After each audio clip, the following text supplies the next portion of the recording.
Hope you had a nice first day. Hope you had a nice Friday. Nice start. Nice middle of the week. Start of the end of the week. Yeah, that works. I feel like that works. God, my glasses are a bit gross. Wait. Give me a second. Hi. So, I'm so happy because, so happy is maybe a bit of a kill, but I'm glad because I'm continuing the lads fan art, and at the same time we've just had a bunch of stuff drop about lads, about the new love interest and everything. So I'm like, I have shit to talk about on stream while I do lads fan art. Yeah, yesterday was very fun. Doing guarding phone on Gino's stream is always very, very fun. And doing the big canvas afterwards was very, very fun.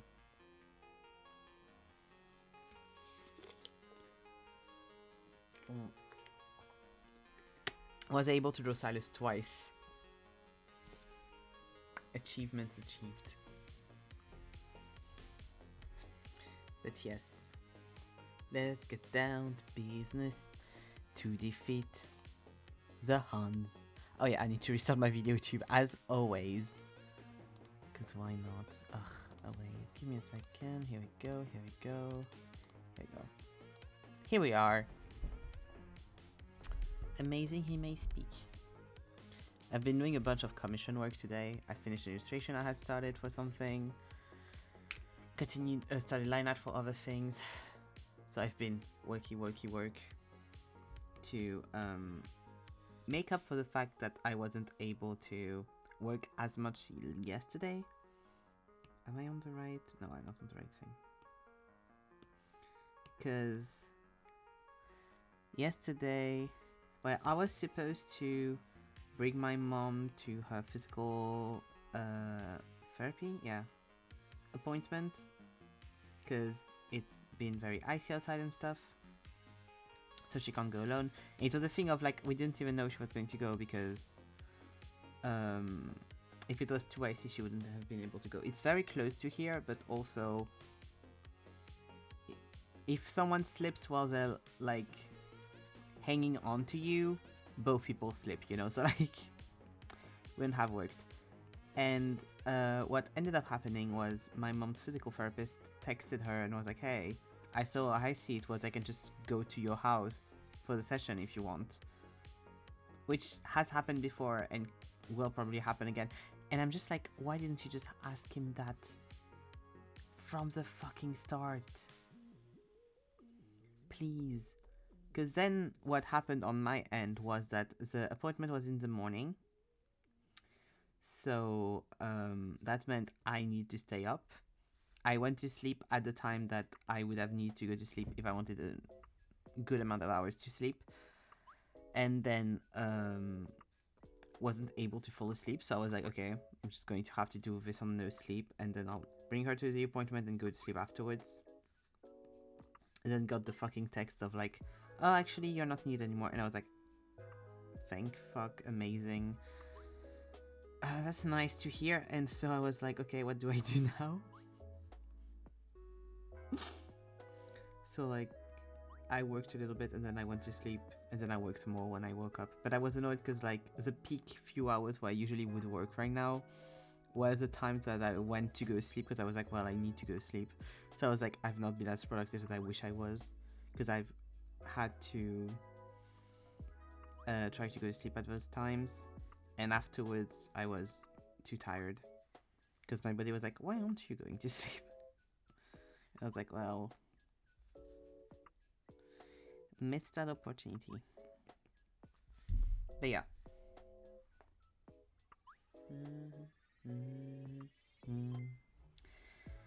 Lads.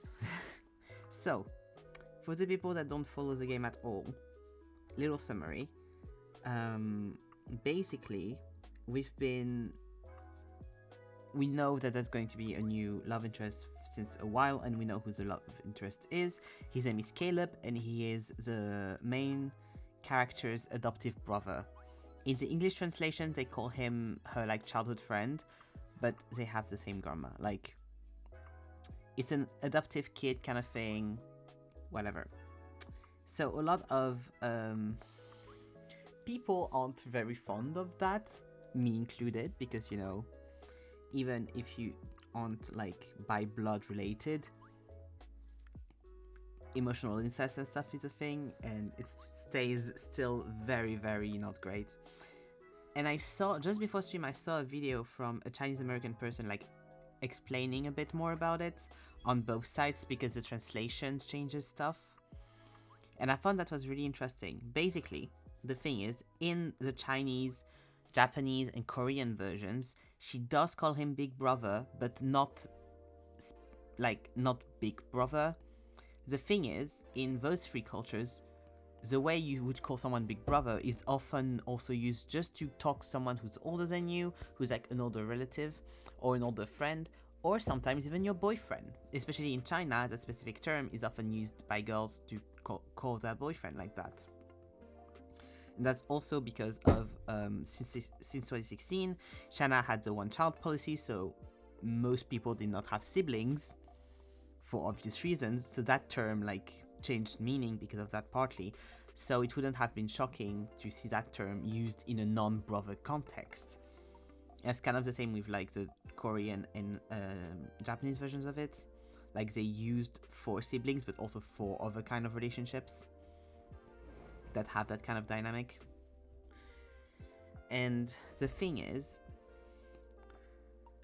in English, they never translated it to Big Brother because they knew, of course, that you don't, in English, you like Westerners wouldn't call their romantic partners Big Bro. That would make no fucking sense. So they changed it to childhood friend. Except even with that, you can still tell that they were kind of related in a way, because they had the same grandma, once again. So like they were both adopted by the same old woman, and are like adoptive family. And now in the new thing that we have, the new what's it called, animation, no, the videos they released basically to kind of hype up him arriving as a love interest, because the whole thing in story is that he's supposed to have died with the grandma when the house that grandma lived in exploded. Spoiler, he didn't die. We knew, we've been knowing that he wasn't going to die.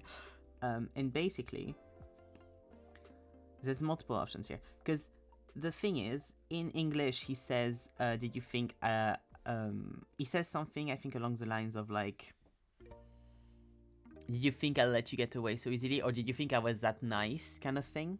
Because he's supposed to be a kind of like bad boy, like sweet childhood friend turned bad guy, kind of like a villain antagonist character that then you can still date. And like the whole like that kind of relationship that can be a bit tricky and honestly interesting to explore. And so they did that whole thing. But in Chinese and Japanese, he says something along the line of like, I was never your big brother, or I was never your sibling, or something like that, or like we were never related, to very much break the thing of like, it's not incest. Please. Because there's apparently a whole thing about the adoption stuff not having, like, being broken and them not being adopted anymore, which to a lot of Western people, me included, doesn't change shit, because even if you're like, technically we're not my sibling anymore, if we lived an entire life with you being, me considering you my siblings, that's not going to change anytime soon. Like, that's still going to be really weird. But also, we don't know much about their relationship yet, because we've only had a few scenes of him before he died. And in those few scenes, we don't know, we just know that MC, so our main character, was adopted when she was a child. But we don't know when he was adopted. So we don't know, we know that like it had to be in childhood, because he knows Zane, which was our childhood friend, the in-game, and then left a while back and came back recently in story. But he knew him, so he had to be around when we were like friends with him and stuff when we were small. So he had to be adopted when the MC was still relatively young. The thing is, we don't know like the relationship they had, because it could be a thing of like they consider themselves more like childhood friends and stuff than they consider themselves siblings, which I think would be a bit weird, because if you grow up to that level with someone, I think it'd be a bit weird to not consider themselves your sibling. But if in text and stuff they're both like, yeah, I've never seen you as my sibling, it'd be weird, but like it'd be a bit more sensical. And there's also the option that it's not the same Caleb as we've known, and that one is from another dimension, which is a fucking possibility in this universe. So he's like, and this version maybe didn't grow up with RMC and just knows her as a childhood friend legitimately in a kind of way. So there's also that option, which is great. So we don't know exactly. Like, there's a lot of unknowns still about that specific ship. I'm not fond of it. I don't like it. They could have made it in another way. The thing is, they already had the childhood friend in Zane, so I'm like, it's kind of doubling that dynamic in a way. I get the whole, like, we wanted to make, like, the sweet version, and also the, like, ooh, you thought you knew me, but actually now I'm like this version, which is going to be Caleb. But also the whole presentation animatic is so quirky. I mean, it makes sense with, like, a dating sim and stuff, but it's so fucking funny to me because, first of all, he is an army pilot, so he spends the whole fucking time in his fucking uniform. Which is a bit, like, always a red flag for me, but that's personal preferences. I think it's also because the hunter, so the job that our MC does, which is kind of the policeman equivalent, like, she's a cop, she's basically a cop, is so different from the policeman uniform we're used to. So seeing him in an actual, like, pilot uniform, I was like, what? Army pilot uniform, I was like, what is this? What's this weird? And he has this whole thing with the apple, where he has the apple is very, like, linked to him in symbolism and stuff, which I get. They're going to do a whole, like, Bible symbolism with it. It's fine. It's cool. But, like, he has, like, apples in his visuals a lot. Like, he has a necklace that's linked to MC that has an apple on it. And in this specific clip of presentation of him, he apparently kidnaps MC, is what's implied, and she's, like, tied to a chair or something. And he just sits in front of her and, like, has this fucking apple, like, bright red apple, which is hilarious, because why are you bringing a snack while you're interrogating someone after kidnap? Like, this is weird. And he just, like, takes a bite, but they try to make it attractive, of course, because it's a dating sim. So the way they made him take a bite was he looks like he's just, like, putting his lips slightly on the apple in front of his mouth, like doing a little face and then doing a crunch, because then you cut to black and then you have the crunch of him, like, actually biting the apple. So it just looks like he's putting, like, the apple nicely in front of his face and just doing cute faces, even though he's trying to be intimidating. Because I understand the thing of, like, oh, he has a double side and stuff, and the fandom has been screaming because he's a Gemini, so it's like, oh my god, you can see the double side so well. It's like, calm down. So this is the whole deal with Caleb right now, which I think is interesting. Like, I know I won't like him that much for multiple reasons in general, because I'm going to try to go through the whole, like, well, I have to bear with him as a love interest, so I'm going to try to have the best time I can with that, which is going to be hard.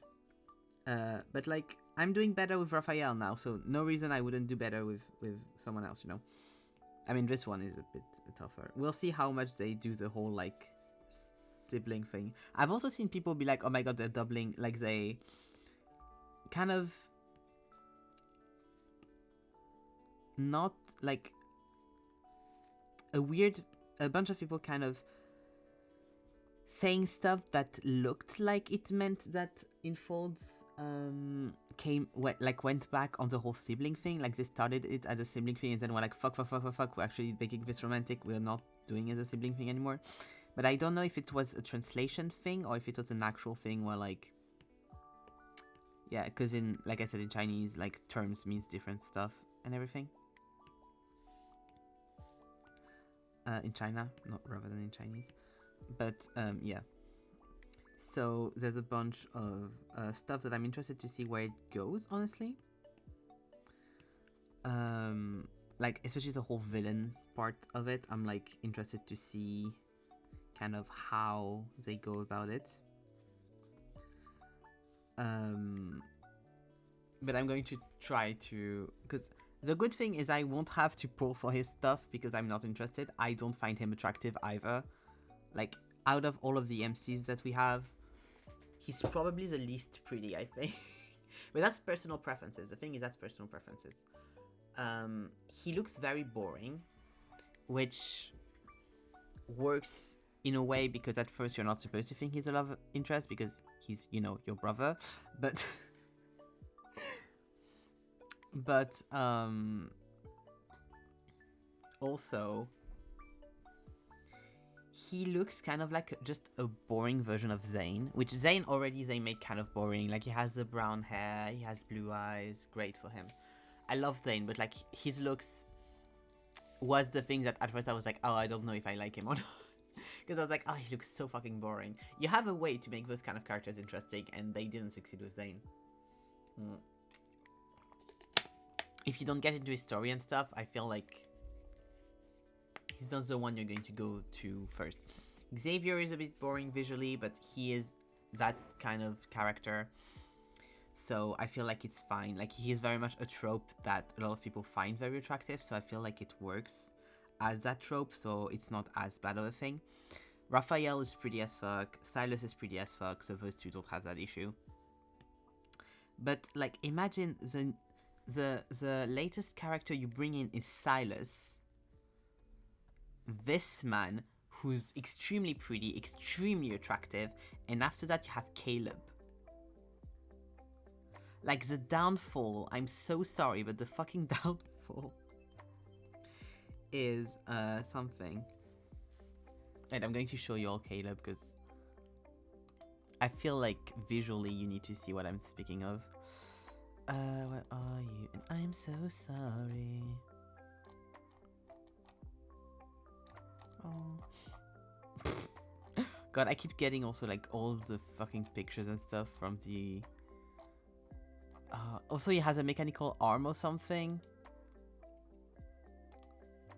Which, okay. Like, I feel like Caleb would make sense and would be prettier or like more attractive to me if we didn't have that... if we didn't have... Zayn already, because he just looks like a not as interesting version of Zayn, which, you know, I'm going to try to get a Sylus pic also in there so I can show you all. Oh, this one he really looks like an NPC in this one. Wait, here we go, here we go.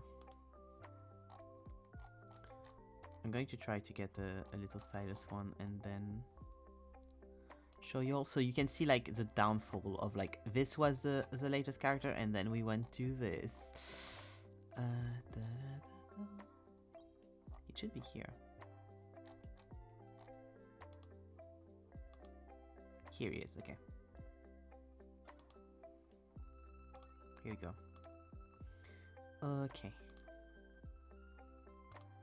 what's in the Steel Samurai? Yeah, it's kind of like the arm is giving a little bit Full Metal Alchemist, like it's that kind of arm. So Sylus, the character we got just before Caleb, has a lethal face guard, which, give me a second, here we go, we're getting there, here we go, which looks like this. Don't mind my MC. She's great. She's doing what she can. She's doing amazing. I love her. But he looks like this. That man is pretty, right? Like... Ah. Fuck, I put my thing. Ah, no. Please, don't do this. To me. Here we go. Upla. So he's very pretty, right? Now, I'm going to make this so much smaller and then bring the other pictures in, because if not, it's going to be annoying. Give me a second. Why is that picture so fucking big? Ah, here we go. So, pretty man. Great. Now, let me show you Caleb.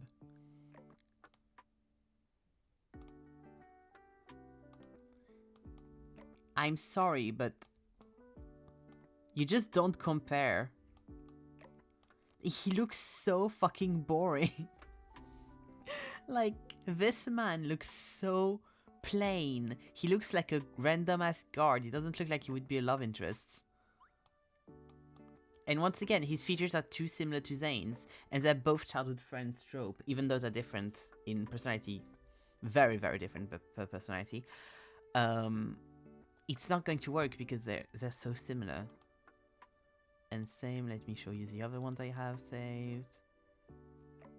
This one, which same, he just looks boring. His eyes looks brown in this because he kind of has brown eyes, but I think the eyes are supposed to be like purplish brown, which just doesn't show because they just look brown. But yeah, he looks so boring. And the last one I have saved is one of the cards that we get for him for like the event that's going to come up. Which the card itself is cute. I love MC's outfit in this card. It's so cute. But like, once again, he looks so fucking boring. He looks like a random NPC. He doesn't look like a love interest. He doesn't have like the special little thing. And I don't mind love interests looking like actual people in the means of like having brown hair, having brown eyes, that kind of thing. But you have to make something that's going to look interesting about them. And he just does not have that. He looks like the regular boy next door. Or a regular NPC. Which, if he was the only one looking like that, would be fine. But like I've said again and again and again, we got Zayn already. If you want brown hair boy, we got Zayn. And even to a percentage, we got Raphael as well, who also has brown hair, also has darker eyes. And just looks so much better. He's like a weird mix of the two. And personality-wise, Raphael is also like a bit teasing and stuff, so similar to him. So yeah. Happy for the Caleb girlies, but like, your man's boring. I'm curious though, the story, what they're going to do with that. Should have made a blondie. Exactly. They should have. If they made him ginger, it would have been so cool. Because we don't have a ginger love interest yet. We have a blonde, because Raphael is blonde. Or like, it could have been a dark blonde, like a dirty blonde kind of character that would have been very pretty as well. But like a ginger would be great, because then you got Raphael and Zayn that have like darker hair. You have Sylus and Xavier's that have lighter hair, and then you would have him that's in the middle. That would have been cool. But nope.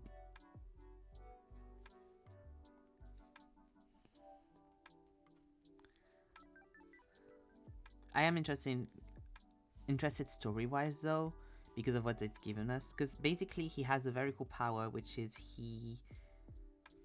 I can't remember exactly what his evil does, but it's a thing to like control, kind of controlling matter. Like he can stop stuff in. It's not like controlling time, but it's, from what I remember, but it's like kind of being able to manipulate objects in space, like stopping bullets and stuff like that. He would be able to do, which is very fucking cool. I can't remember what they called it, so I'm going to try. I think Helen had reposted something about it, so I might be able to find it. But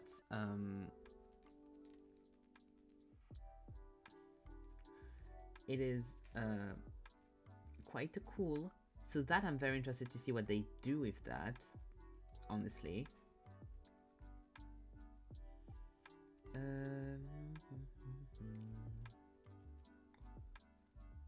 Oh yeah, zero gravity. He has a power that's like zero gravity.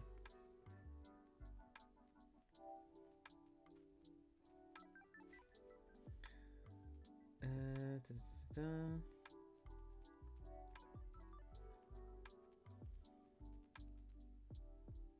But yeah, he kind of can control like matter and stuff like that around him, which is kind of hard to explain, but also very cool. So that I'm very interested to see what he does with that ability, because it is a little bit similar to Sylus, but also very different from Sylus's, because Sylus has his like tendrils and like can do stuff with that and make shields and things, but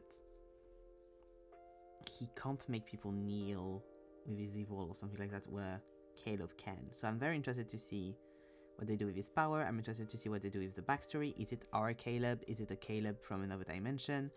Or a different Caleb? Because we also have all of that kind of bullshit going on. I'm interested to see what his myth is as well.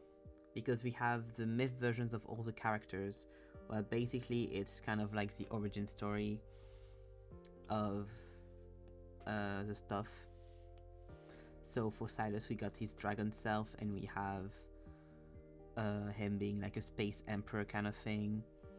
For Zane, we have him being Dawnbreaker Zane, so being in a parallel dimension, and we also have him being what's he called, Forseer Zane, which is in kind of medieval fantasy times, and he is an oracle alone in like an ice tower. The most popular is Raphael's, which is God of the Sea. He is the God of the Sea. Like stuff like that, which usually tells the tale of a version of you and the love interest from a long, long time ago. And then, and then you see the difference, like the repeating pattern with your own character and your own MC and love interest. It's really cool to see like the like eternal thing of like they can never be together because of this, or they were cursed because of this, or this happened this long time ago, and now that's why this is happening in our timeline. Like there's a lot of stuff like that that's really cool. So I'm very interested to see what his is going to be like, because yeah. And Xavier's is a whole night thing, I think. I have gotten none of Xavier's myth cards, so I don't really know. Xavier's also has like a double identity thing going on in our timeline. Xavier has a lot going on in general, so, and he's the character I probably know the least about, I think. I do still know quite a bit, but yeah. I'm on my way to working through his recent chapter right now, because I finished Raphael's one, I just started Xavier's, so because I want to be up to date for when we get the Caleb chapter to drop, because I want to get back into the main story and stop having like a bunch of stuff late. In good news though as well, I've finally gotten the Sylus card I wanted that I've been pulling for. I finally got it, so I'm very happy about that. I did the story from it also earlier, and it's so sweet and it's so cute and it's so good. So it made me very happy. I love the dynamic that they gave RMC and Sylus. Just so good. So I'm always so happy when I have that. I don't know how I'm going to feel about her dynamic with Caleb, because like Caleb, I feel like a lot of people have had the same first interaction with him.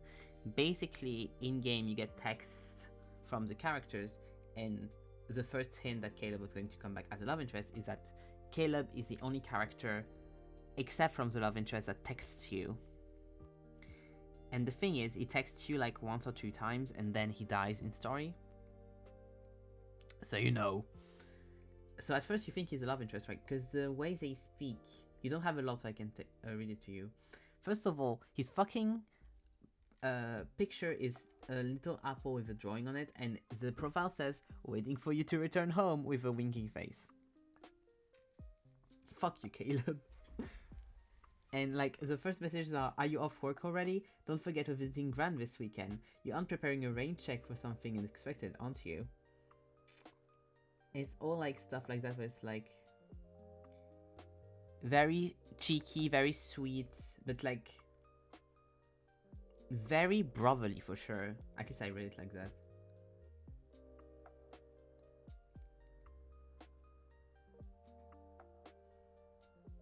But also could be interpreted as flirty for sure.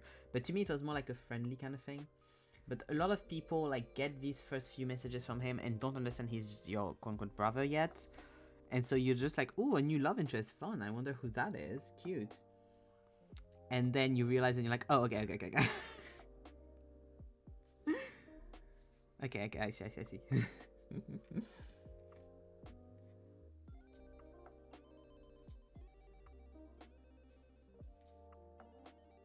Because, yeah, that's the thing. I did like him in text. I wasn't as fond of the little part where you have him as, like, actual, like, brother character.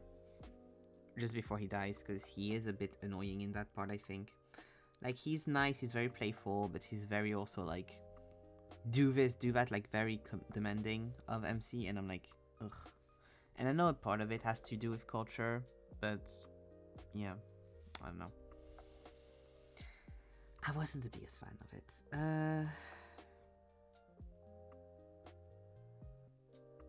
So we'll see. I hope at least they'll be interesting and they'll make it like fun with the whole dynamic.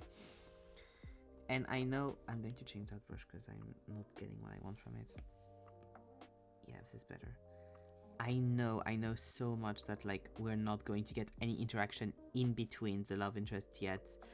But God, do I wish that the others we would get what they think of Caleb and the reaction to Caleb being back and the way he would be with MC.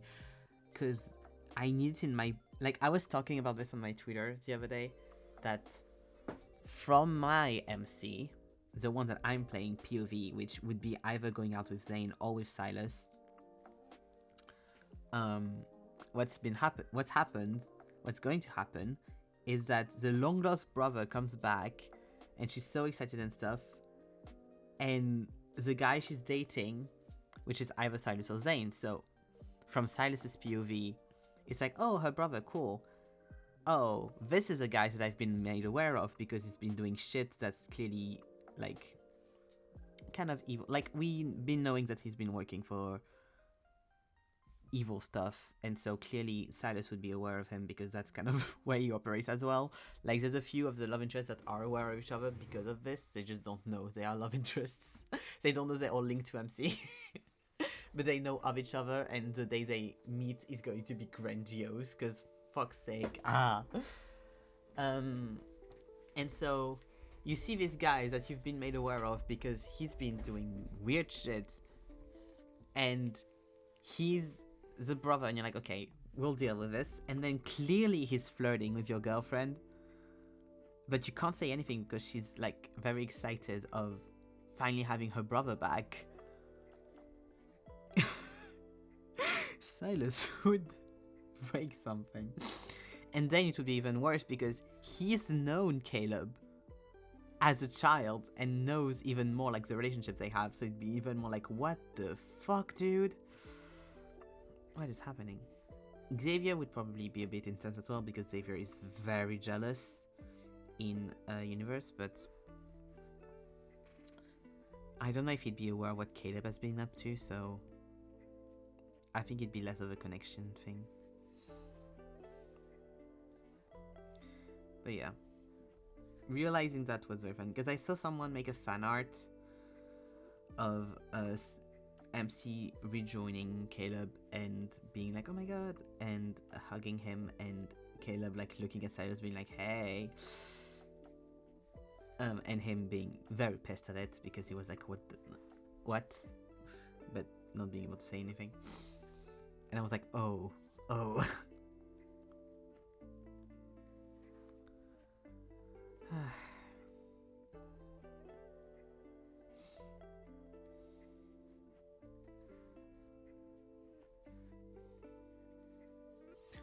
Also, like, I feel like a majority of MCs in LADs do have brown hair as well, or give themselves brown hair because it's the most popular like hair color, like not popular, but the most common hair color is brown, I think. So, and the most common hair color, eye color is brown as well. My MC has red eyes, but you know, it's a brownish red kind of thing. So I feel like that really doesn't help as well.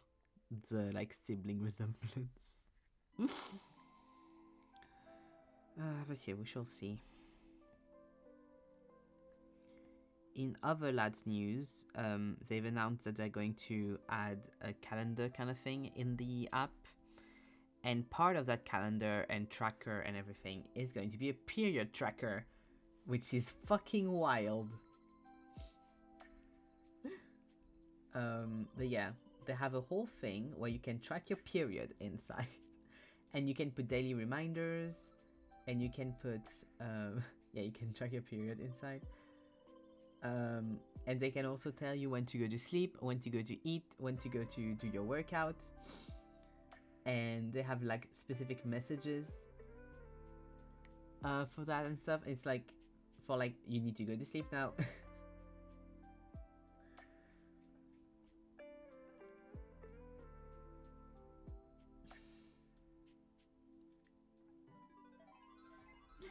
And I'd like to remind anyone that would be tempted to put their period info in an app, don't. Like, period tracking apps can seem fun, but usually they're owned by big companies that then have your info. And that is very, very dangerous in times when, you know, abortion is being not legalized in some places. So do be careful, don't put your info in stuff like that. Even if it seems funny, it can be used against you, don't do it. But yeah, it is fucking wild. This app kinda does have a little bit of an obsession with periods, I feel like. To be completely honest. Like, I understand that most of the players of Love and Deepspace are people that have periods. That's fully fine. But the thing is, right? It's good to talk about periods in a normal manner. It's good to normalize them and stuff like that, and don't make it seem like they're gross. And especially like in that kind of times, have support and stuff, because you can be hypersensitive to stuff. But having the period tracker, having a specific dialogue option you can have of them reacting to you having your period, being like, oh, take like, you can massage your stomach or stuff like that. Having specific audio messages that you unlock after a certain level of affection, where it's them taking care of you specifically on your period. They need to stop with this. They need to stop. That the Zane one was so fucking bad. I've only listened to the Zane one. I hope the other ones of that level aren't going to be the same theme. Because if I have to listen to all of them taking care of me on my period, I'm going to jump off a bridge if it's all that bad. But the Zane one was so bad. It was 9 minutes, almost 10 minutes of weird. It felt like it was written by the most cishet man to have ever said period stuff to the world. Ugh.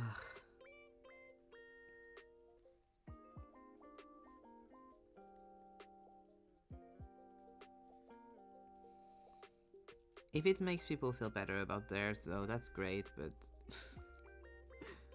I was not ready for that when I listened to that voice message, and I legitimately got yiked, like, grossed out from Zane for like a good 10-20 minutes afterwards, where I was like, I don't want to see you on my screen.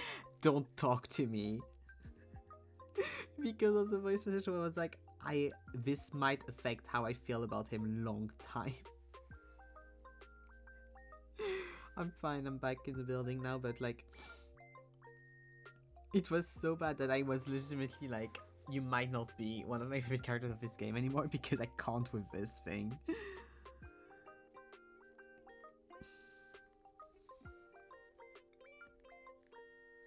So there was so much that was bad. Not even just in the care part of it, just in general, there was so much that was bad in this audio. Like, I would say it's the second worst one I've listened to or like seen in like little story things in the entire game, because there is one that's like criminal with Raphael, but it is very bad, I think. There's a certain type of Raphael girlies that I'm like, you are the hugest red flag, and I just like keep an eye out. Let's say there is someone in lads, like I will just add random people as friends to get like the point of like logging in and stuff, because you can like send points to other players and things. And there's one person with the title she gave herself. I was like, I am not keeping you as my friend on this app.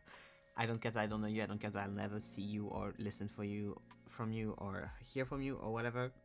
I don't want this energy. Bye bye.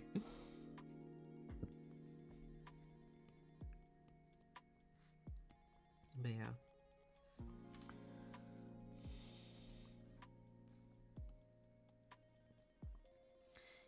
God, I'm so excited to be done with the fucking Windows, cause what title? Basically, so in game you can give yourself a little title with like different words that they give you depending on what you listen to or achievements you've had. You can give yourself like a honorific, and so it can be usually you have like the suffix, the prefix, and maybe a middle thing, and the visual part of it. And it's on your profile. And basically, the thing is, you can do X characters something. Like, a lot of people do that, like Sylus's girlfriend, Zane's snowflake, like stuff like that, you know. And a lot of them are also linked to stories and are also linked to specifically the characters. And one that you can get, which I think is fucked up beyond reliefs, 90% of Twitter usernames on my side of the app, yes. Yeah, exactly. And you can make like a personalized one in lads with like the specific ones they give you. And the one that's fucked up beyond belief for Raphael is that you can get the title Master. And if anyone uses the title Raphael's Master or anything like Master regarding Raphael, it is the hugest red flag ever. That whole audio, video, I think it was a video one. I think it was a video card. Is like the worst one I've ever had. Because Raphael in story is one of the sole survivors of a race that has been genocided in game by humans. And it's enslaved as well. And there's this whole card in which at some point MC is like, I'm going to be your master. It's like, no! No! And he plays along with it, and it's really weird and so uncomfortable. And so some people uses, and you get that nickname from that card, and some people uses it, and I'm like, never. Like, you can make them call you that, which I think can work with the other love interests. But if you do that on Raphael and you know of that past of his, that is so extremely fucked up.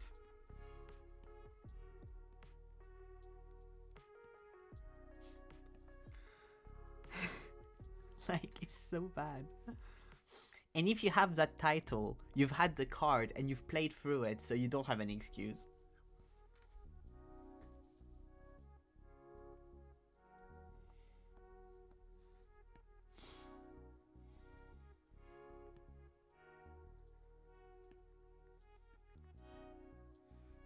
Oh, and by the way, I don't think I said it, but the people that did the genocide and the enslaving are humans. So the race that MC is from, that would be calling him that. So, yeah. A huge part of Raphael's subplot is that he's killing the people that hurt and help decimate his people. So that is wild. Yeah, that's incredibly bad, lol. Yeah, it is so extremely bad. Like, there's no good reason to have done this, honestly.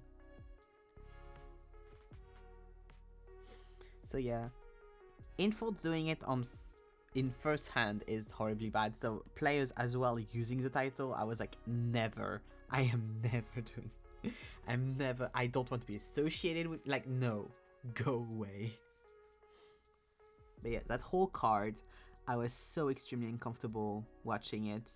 Because like the Zane period one at least was just an audio one, so I was just staring at my wall at least. This one was video. It was so bad.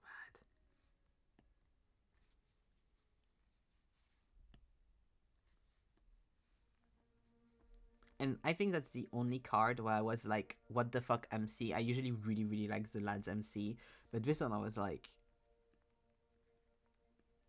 shocked.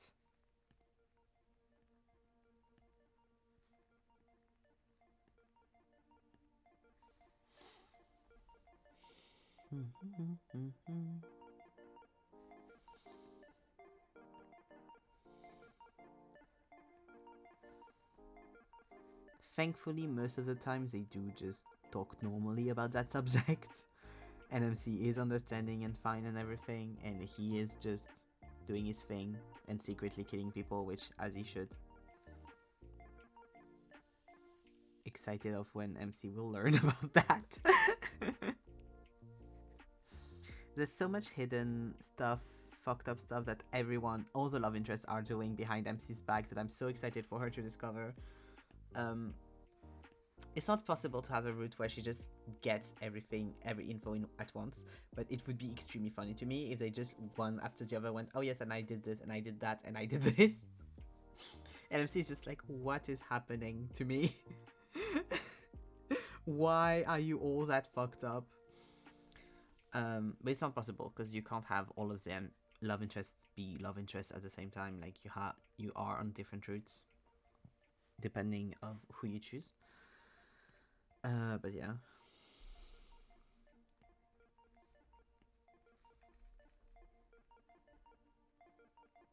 Okay. That would be so funny. Because basically it would be, well, Sylus is the only one so far that we don't have a huge red flag, something hidden somewhere.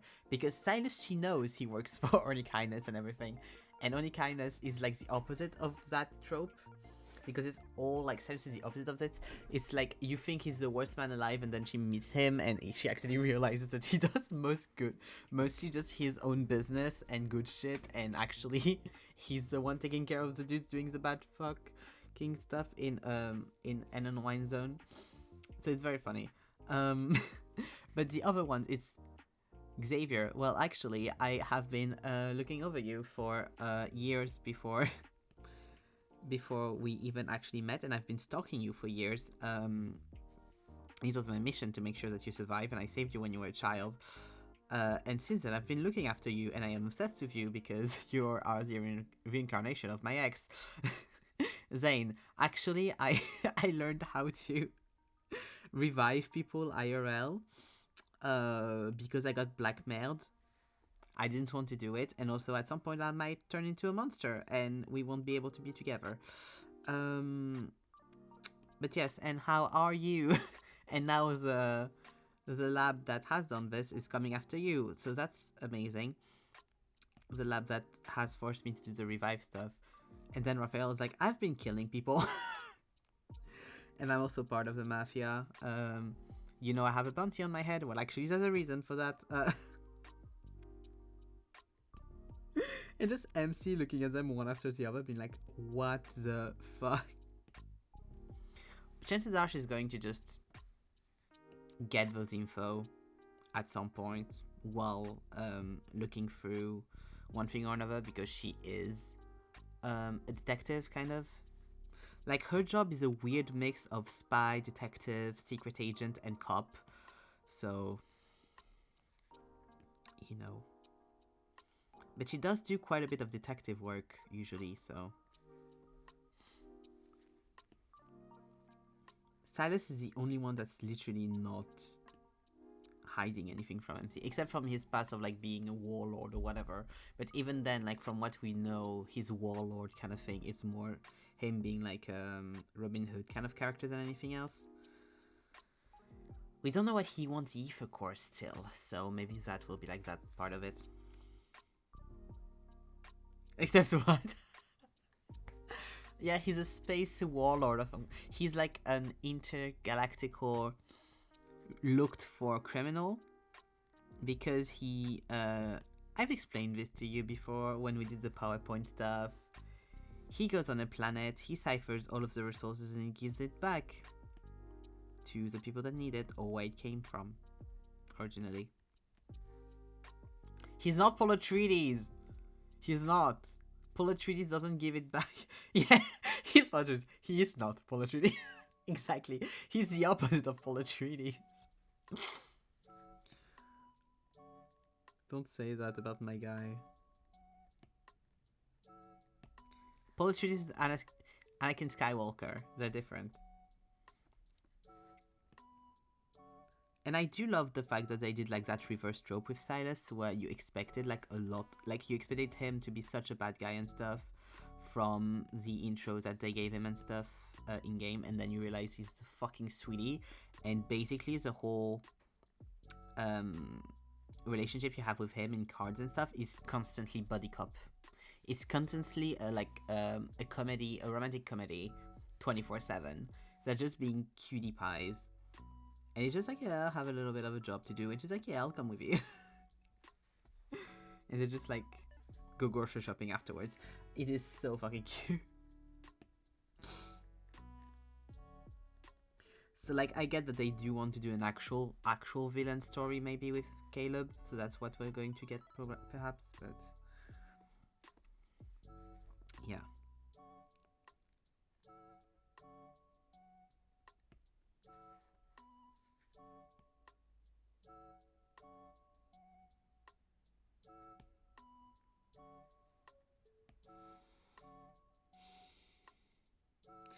I feel like, no. I was going to say I feel like Raphael is more Paul Atreides, but he's not, because he's a minority in this, not the oppressor. Because you got the whole God of the Sea thing, where this is the story I just read that was like explaining more about the God of the Sea thing. Basically, they reawaken a Tome of the Sea, I think it was called, like an ancient book from his people. And so by doing that, what happens is that the God of the Sea possesses Raphael, and he almost kills MC because of it, because he becomes the God of the Sea, and the God of the Sea is like, who are you, a sacrifice or a victim or whatever? And she's like, ah! So she manages to get Raphael off of her and get the normal Raphael back. But then there's this whole thing of like, because we awoken the God of the Sea, and I've like answered this call and he's chosen me or whatever, I have to get all of the responsibilities that comes with. And I think part of that includes killing MC or MC killing him or something, from what I remember Hidden telling me or seeing online. So we'll see. But there's a bunch of stuff like that where it really resonates with the song that you get when you open Love and Deepspace, which is like whole lyrics about how gods can't have like just crave for normal human love and stuff like that, but they can't have it because they're gods, and you sacrifice power, all of that for power or other things and whatever. And there's a lot of resonance between that and the actual story of Lads, and from what I understand, none of them can finish with her historically.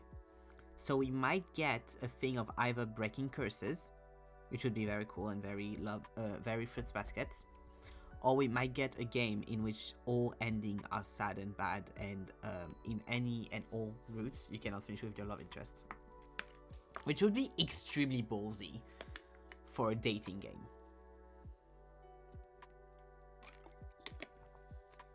They're never going to do that, but that would be huge. I would be so hyped by that. I would love that. I would be extremely sad, but I would be so fucking hyped by that, Because that would be such a ballsy move, and I would love that. I love when the unexpected happens and stuff.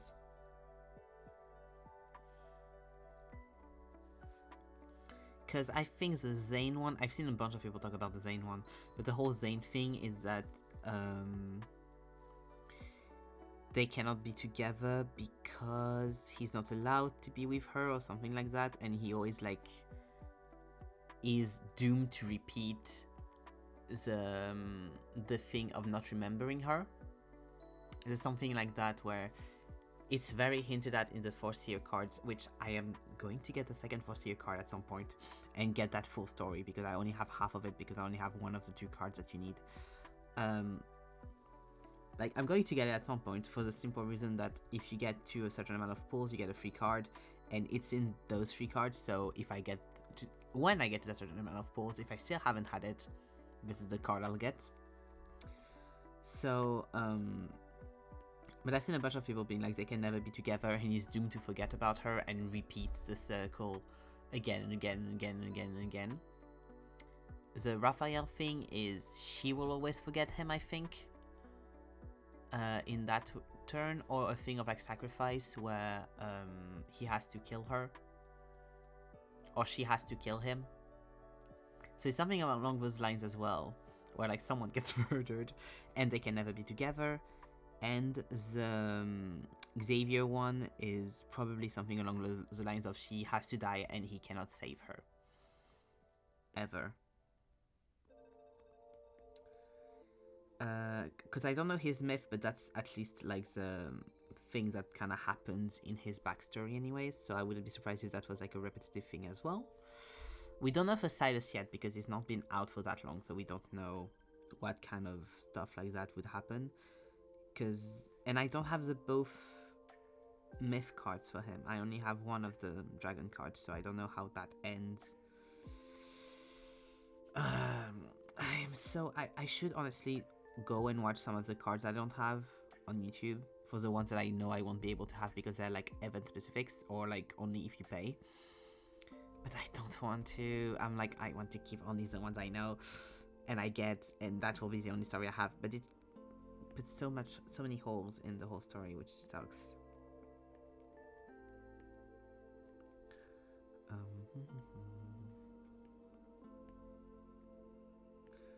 But yeah,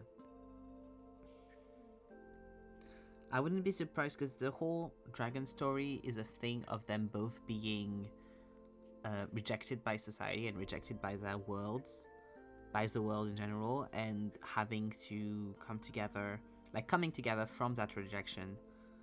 And I wouldn't be surprised if it ended up being a thing of like, you cannot win against the world, even if you're like both alone in guns of it. So them both like, despite it all, still dying for each other, but not being able to be together and alive together because the world can't tolerate them. I think it would be a good storyline to have for those two. Because the whole dragon thing is basically Sylus is a dragon, and RMC was... Because they're both linked. The thing is, like, in every universe they are linked through their souls, Sylus and MC, so that would make a sense of, like, if one dies, the other one has to die kind of thing. But yes. He's a dragon, so people hate him because he's a dragon. Makes sense. And she is wrongfully accused of being a witch because she likes dragons. At some point she's been discovered to like dragons, and so they're like, oh my god, you're a witch. And so she gets almost sent to burn, literally, because of that. They don't manage to get her, and so Sylus saves her, and by making a pact with her where she's like, okay, whatever, I don't care, I'll give you my soul, I'll give you whatever you want, just save me. And so he does that, and then they go away together, and they make the city burn and everything. So I wouldn't be surprised if it was a thing of, like, them being the monster in everyone's story, but just wanting to be with each other, but the world not letting them because they are quote-unquote monsters. That would be a good queer allegory. But yeah, I wouldn't be surprised if that was how that story ended, because they have to make it sad.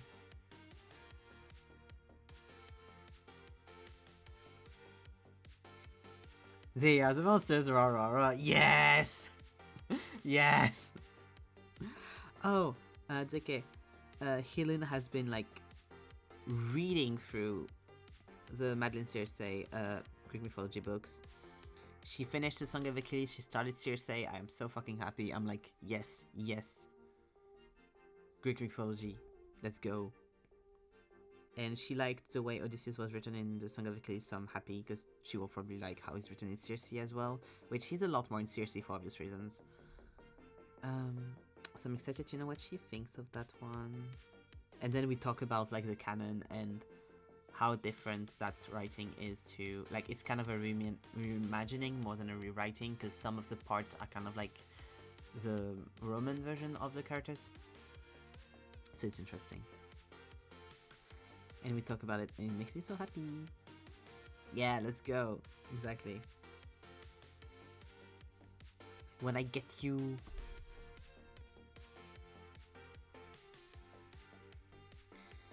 Up. Yeah, still a little bit.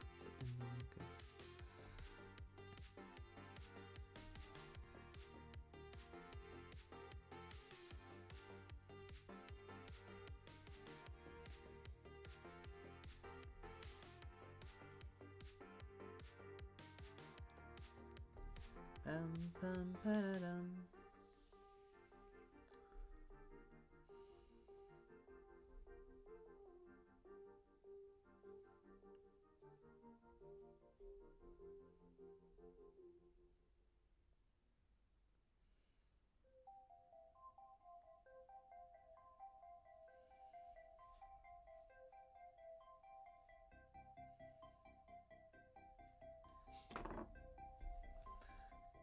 Here we go.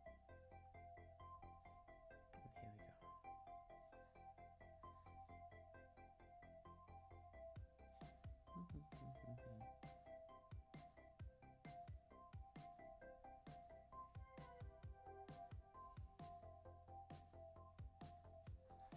Here we go. Okay. I hate. I think I'll be rendering J forever. This will never end. Show me where you are. Show me, show me, show me. I wanna see, I wanna see, I wanna see. I mean, I'm on these fucking windows for forever as well. Where I'm just staring at them not being in the right fucking... Because it's supposed to be like this. Not being in the right fucking perspective. And knowing I'm just rendering them into oblivion. Yes, yes, I wanna see the whipped screenshots. Also, I agree, it takes so long, that kind of art style, it's so much. But it's so cool as well to be like nice and smooth. That sketchbook page will take me like forever when I do it. But also you're going to realize how, like, on Tuesday you're going to realize also how long it takes to just do render everything with a little round brush when you can't like just smudge it.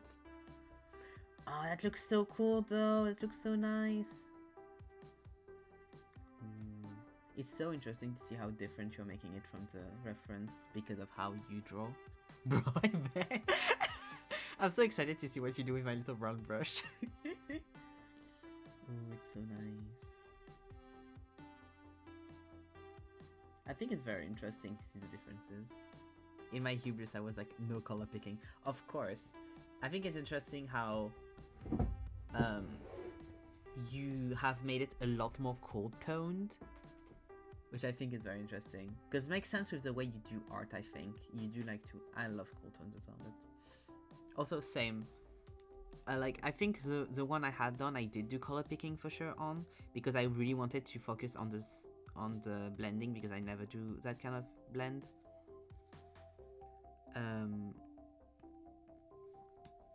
So I was like, okay, I'll let myself do the color picking because of that. But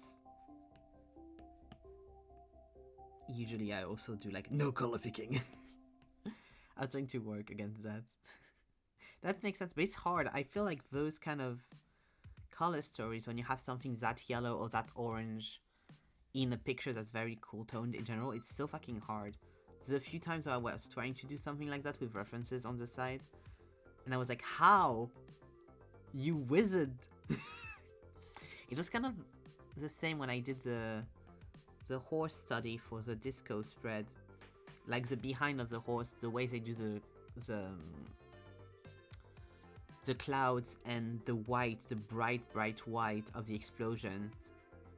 I'm like, how? What kind of magic is this?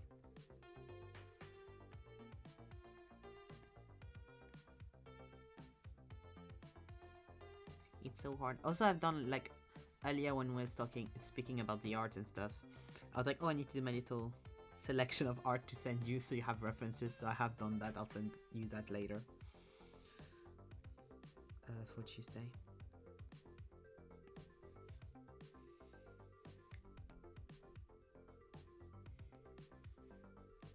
You'll need to do yours as well.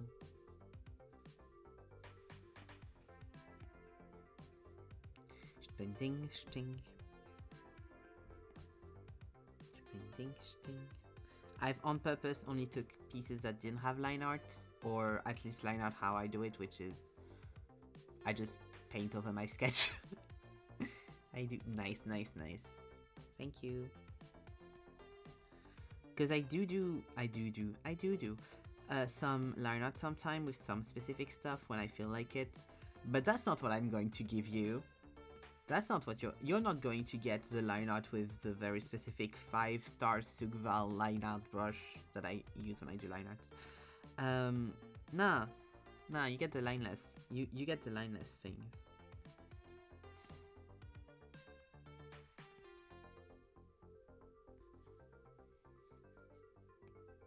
I'm not going to go easy on you.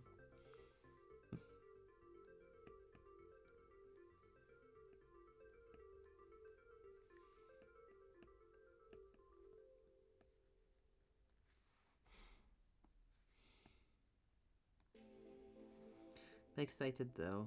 It's going to be fun.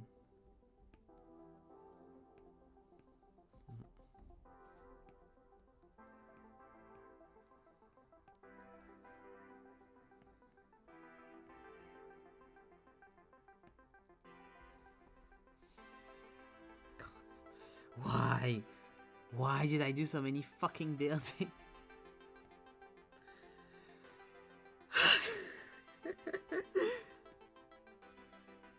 Screaming.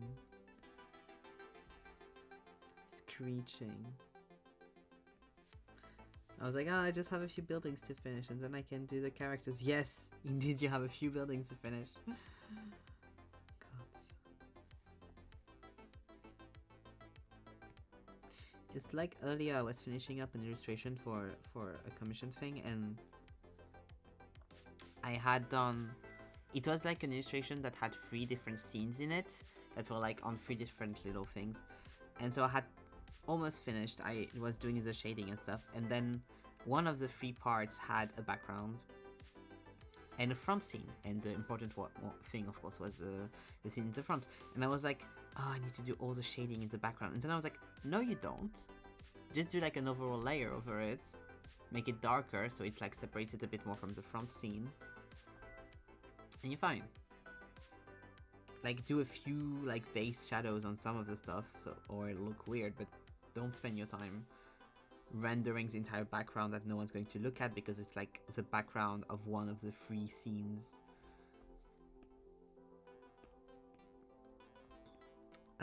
That's not even, like, important to this. And that I added only to make myself, like, give myself more work, because I was like, no, I need to work more on actually doing backgrounds and not just a color, which I had done for the 2 other scenes, which made sense with the composition of those 2 other little scenes. But yeah, also I'll do a gradient, like not a gradient, but another like this is darker than this kind of thing later. I need to remember, because if not you can't really see that like it separates like this. It looks like it's one building, so I need to do that after.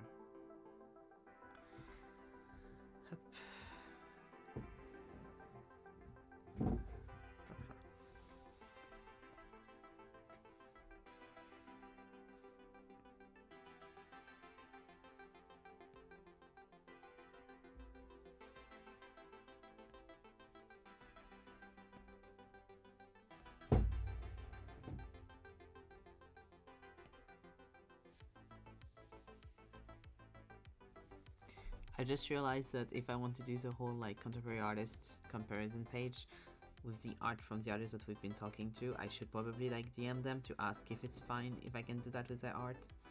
Like, because doing studies is fine, and as long as you like add them, it's fine.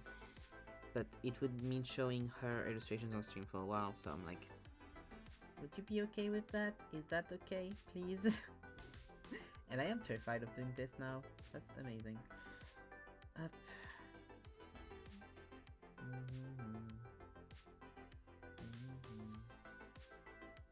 Like, hello, I really, really like your art. You're one of my favorite person on the internet to do art. Do you mind if I do this?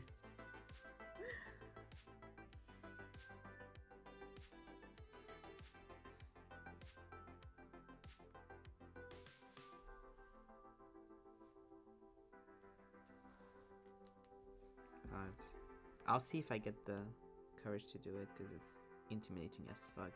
Even though I know she's very, very sweet, because she responds to so many of the comments on her posts, and she's always like the nicest, sweetest person. It's wild.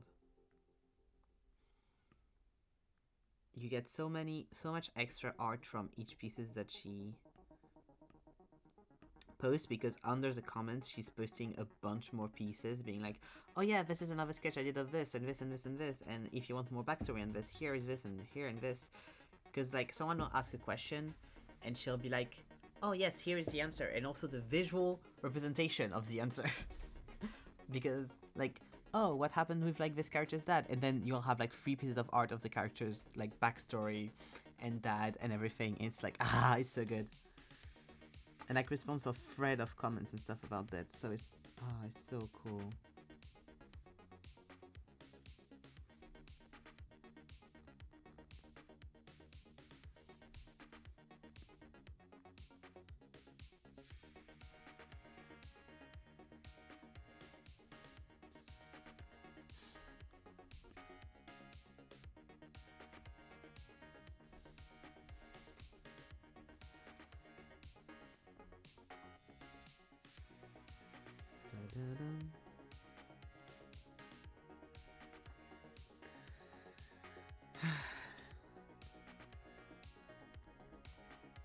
Yeah, out of politeness, I think I should ask.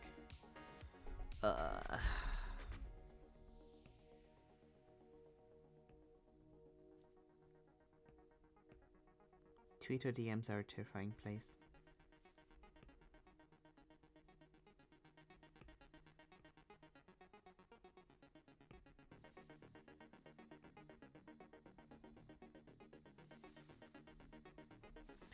Has anyone done any other vote than the Zeke one on the Film Tuesday thing, I wonder, since then? Nope, still 6 votes, still the 6 same.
so deeply boring.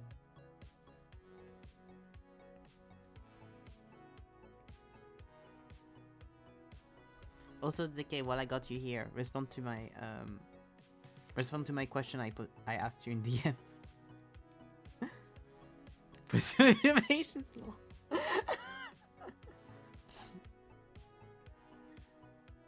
I saw you see my question and not respond to it.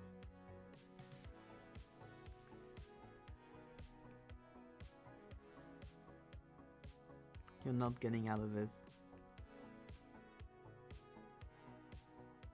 You just opened the chat and not look what I said. Before the screenshots. Before the screenshots.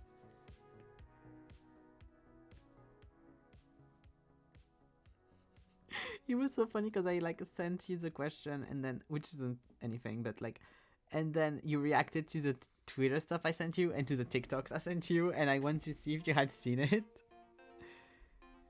And then I saw like the double tick of like that person has seen it, and I was like, okay.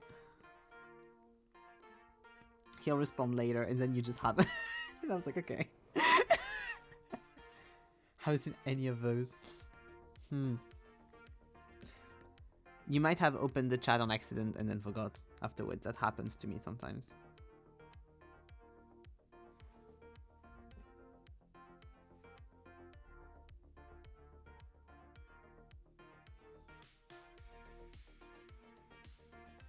Must have been because I didn't see your banger Joker setup.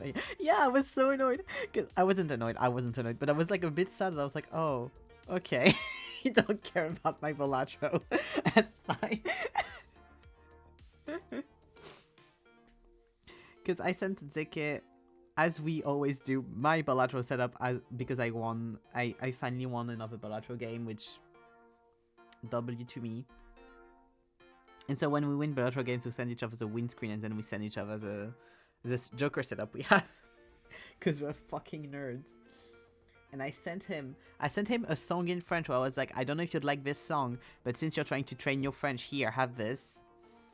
Because it was like a song I used to listen a lot when I was a teen. I sent him my Balatro winning screen, which I don't win a lot, so it doesn't happen often. And then my banger Joker setup on Balatro. And then I asked when he had times to play more Ace Attorney together, and I got fully ignored. And I was like, oh, maybe he's going to... My brain was like, oh, he was like, oh, I'll respond to this later when I have time for Ace Attorney, which is fully fine. That happened to me as well, being like, oh, okay, yeah, I need to check that later. So I'll come back to it when I know. And then, I'm nothing. Opened it while I was sleeping, maybe. That's a possibility as well. That's also a possibility, to be fair. Wow. Because, like, maybe he doesn't want to play this journey anymore. That'd be so wild. No, you're getting... Like, if after the third game you're like, I don't want to play anymore, that'd be fully fine. I'm not going to force you to buy the second trilogy. But, like, at least finish the third game. Please, for my mental health. I'd be a bit sad, but you know, I'll get over it.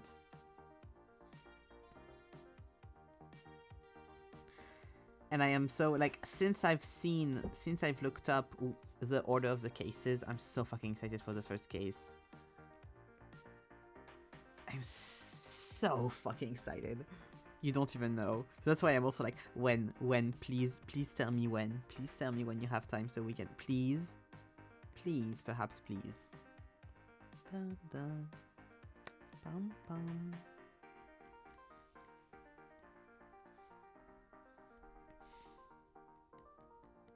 Wait, I'm going to write it on my calendar. Ace Attorney Zeki.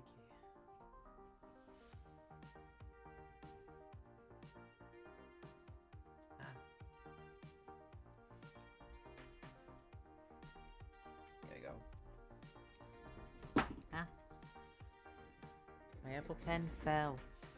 I saved it. Ugh.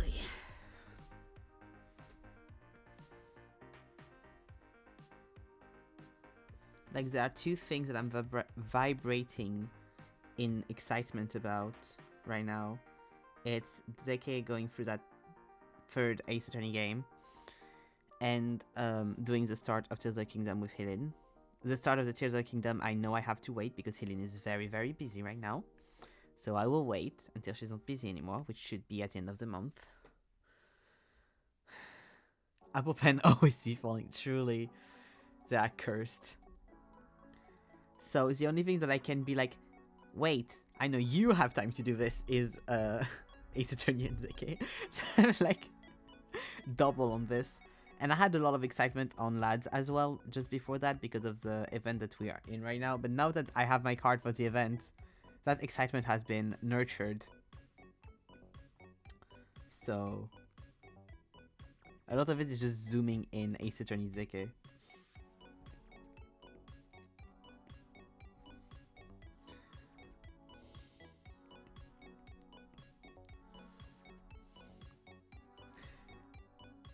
I'm going to be so sad if you don't like the third game. Which would be fine. Like, don't, like, yeah, it would be fully fine, but I'd be a bit sad, I'm not gonna lie. I'd be like, oh, okay.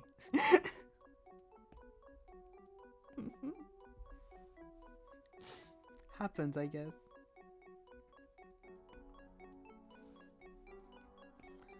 Because we can always, a cheaper alternative to the second trilogy will always be we just go through the Great Ace Attorney on my Switch. I just need a cable to link it to my computer. We shall see. We shall see. Yeah. I am like half like buzzing with anticipation because I am confident in how good the game is, and half it's don't like, you never know, and I don't want to be an asshole if you don't like it, and I don't want you to feel like you can't say anything if you don't like it. So I'm like, you know, like we'd say in French, le cul entre deux chaises, being like, ah.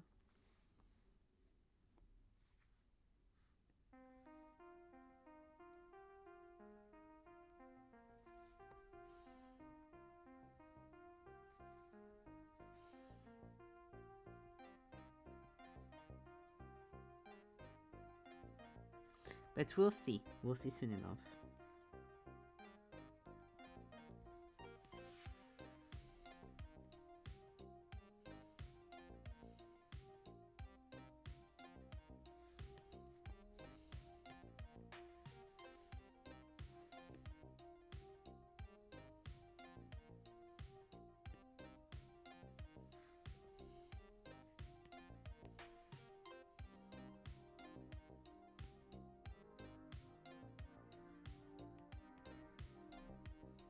Here we go. And I'm done with the fucking buildings. Ah! Okay. Up. Now that I'm done with the buildings,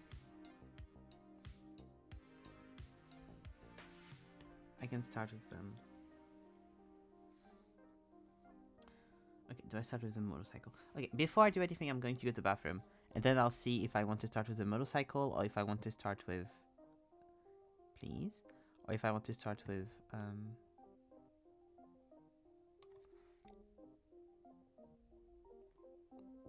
them. I think I'll start with the motorcycle, because, you know, if I don't, then I'll be not wanting to render it. But I'll be right back.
Yeah, I didn't mean to go as ghoulish with I'm done with the building, but then I realized that's just how it came out of me, and I continued on that path. I was like, might as well. Might as well.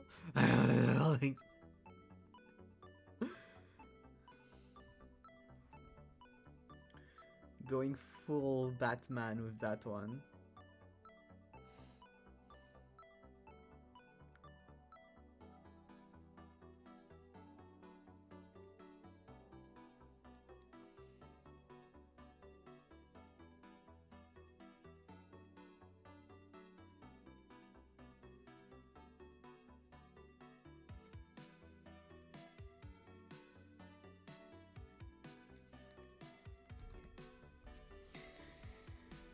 Okay. Okay. I need to find my. Fine, I know where it is. I need to get out my reference for the motorcycle again. Just to make sure. Where is it here? Here we go. Here you are.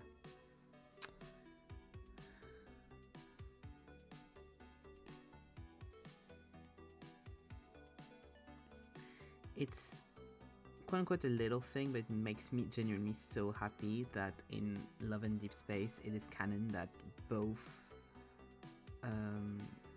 Sylus and MC take turns driving that motorcycle, and then the other one's on the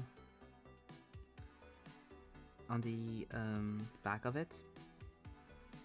But they both drive it. Like sometimes Sylus is in the back, and it's the same with the car. Like sometimes Sylus is on the passenger seat and she is driving. It's not her getting driven everywhere all the time. And one of the first interactions we have of MC with Zane is her driving Zane on the back of her motorcycle somewhere. Which is so cool and like so attractive. And she even does the little like backing the motorcycle up so that he would grip her stronger so that he's safe. And then Sylus does that to her as well at some point, which is very funny.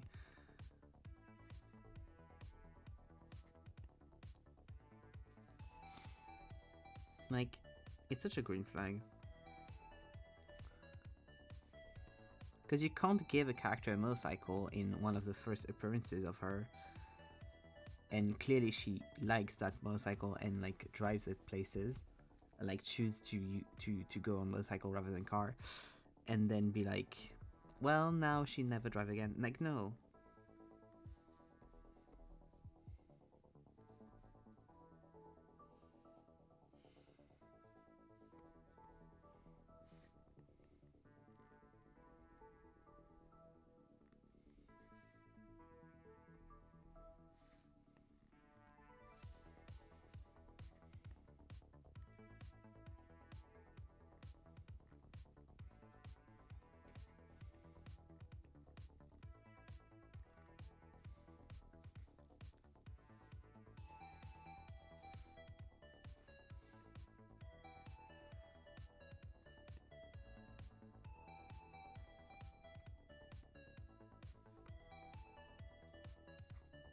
Yeah, one of my favorite things for sure about Love and Deepspace is how much personality they've given MC and how much they didn't make her like, I'm not like the other girls kind of girl, but they gave her a lot of interests that aren't usually seen as feminine or aren't usually given to main love interests in stuff.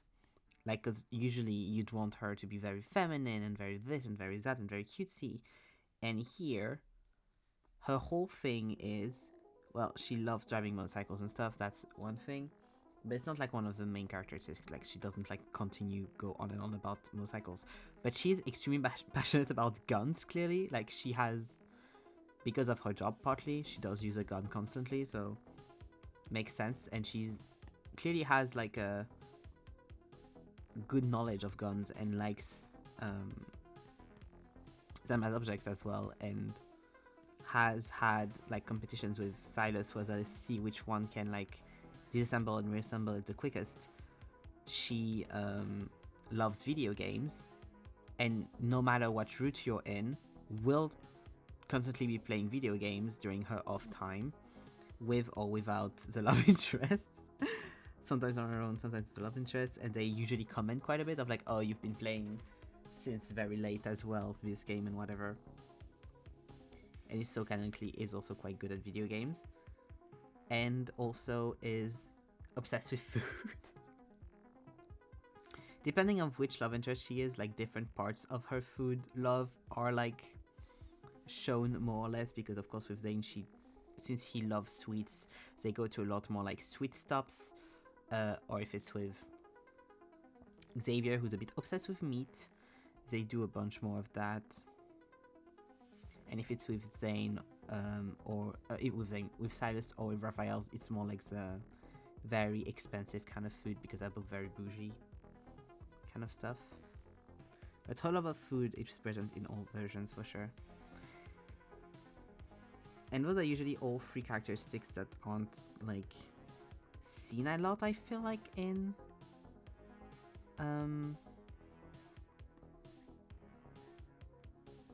women love interests or women main character in love stories and dating sims. So it's very refreshing to see them all within MC and it making a lot of sense. Same like she does the workout, but specific workout she does is she does box. She's boxing. We know this mostly in Sylus' route though, because we see her work out a lot less in the other routes. I think we do a bit with Xavier because they are like partners at their work, so makes sense that they would work out a bit together as well, but that's more like work training, so it's other stuff. But the few times that she goes to the gym with Sylus, she does boxing like he does. It's not like she sees him box and then she goes boxing. It's like she asks him to get better at fist fighting, which she then uses. And also a few times she just does it on her own. So, which is kind of possible that she wouldn't have gotten as much into it if not for Sylus, because he is a boxer. But yeah, it's all attributes that I think are very cool for her to have.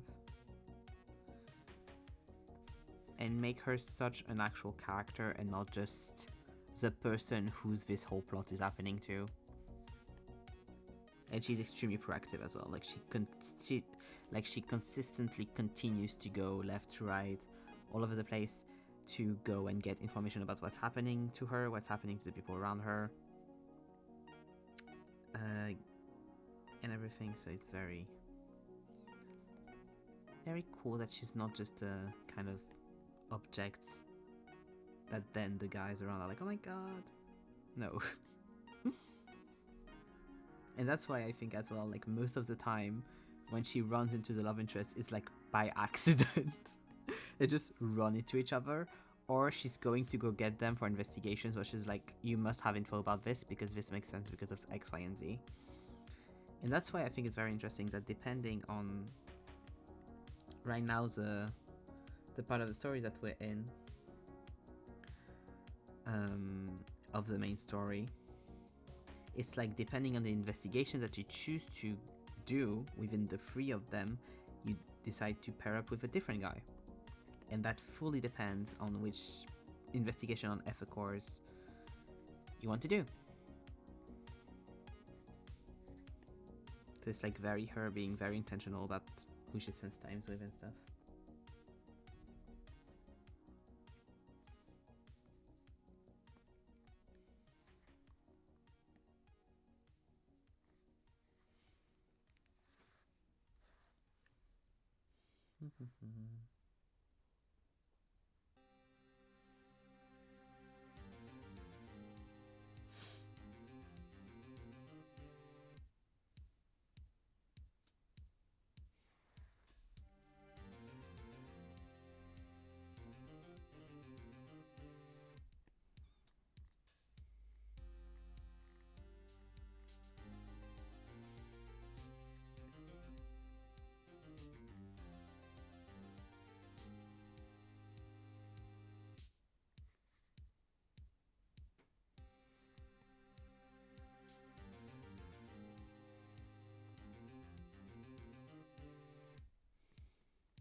And it's like a good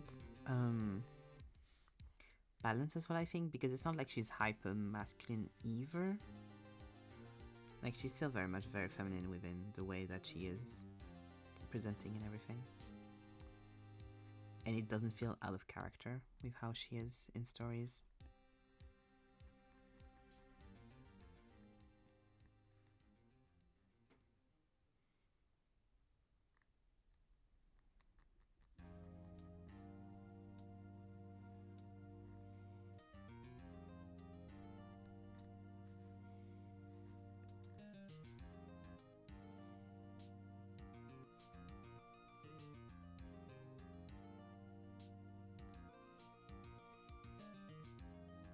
It's also so refreshing to see that all of the love interests truly like really respect her and her job and her being a professional. Well, like whenever they are worried about her getting hurt or getting into trouble, it's never a thing of like, oh, I think you should change your job because your job is too dangerous, or oh, you're afraid of the thing. It's always like, I know you're a working professional, I worry because I love you and because you're really dear to me, but not because I don't trust you.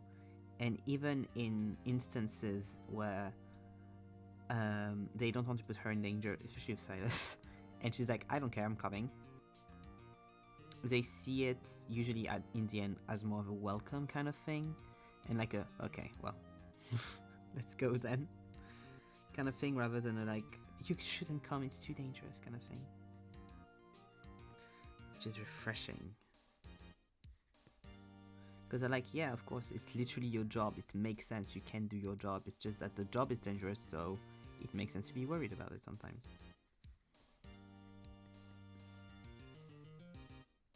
But usually they're very well balanced because they always have the other side of dangerous. Because Xavier literally does the same job, so it makes sense to be like, also for her to be slightly worried. The Zane thing has the whole like, he overworks himself, so she's worried about that. And like, he doesn't take proper care of himself because of that. Sylus, the whole N1 zone, even though he can't really get hurt, but you know, you never know.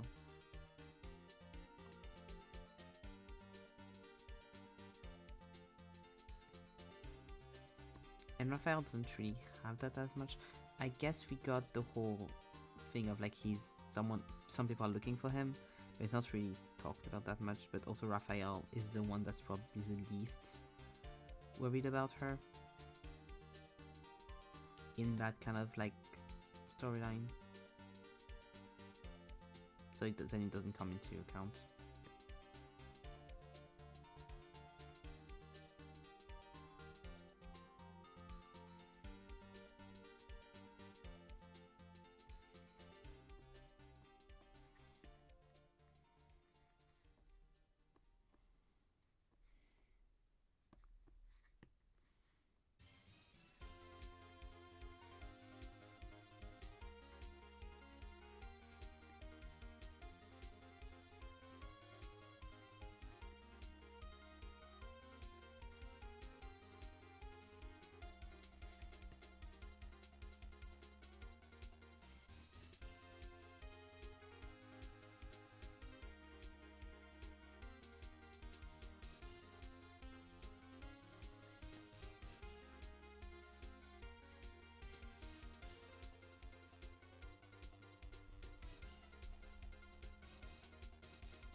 Oh, so it's okay. I don't know if you've seen my tweet on it, but I realized about that and it made me laugh a little bit.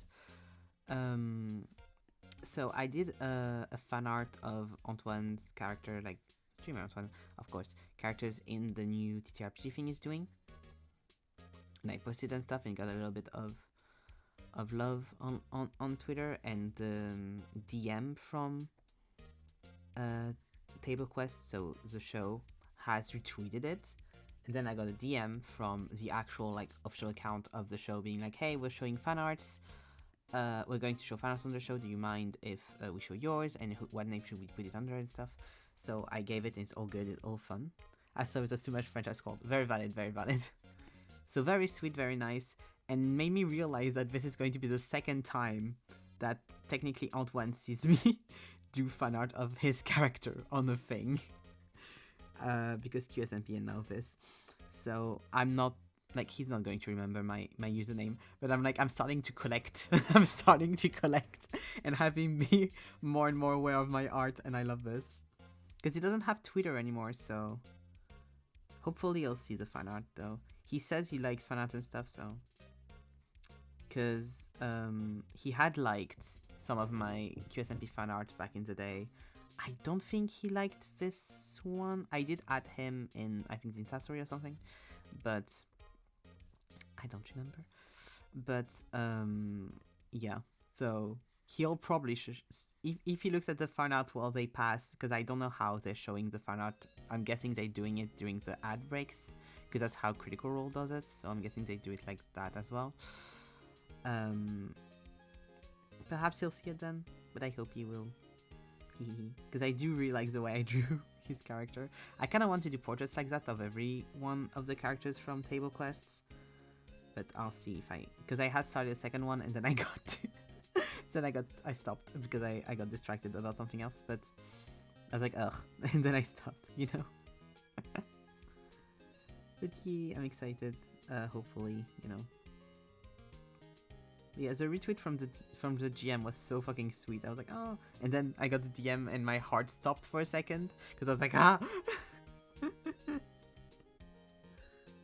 Very, very happy. They were so sweet in their response as well, because my response was like, oh, thank you for supporting the artist. You can add me under this name and stuff. And they were like, oh, thank you for your swift response. And I was like, no worries.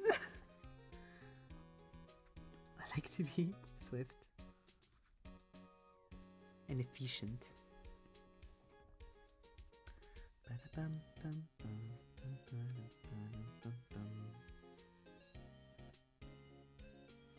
But I just like that I'm starting to be a bit everywhere.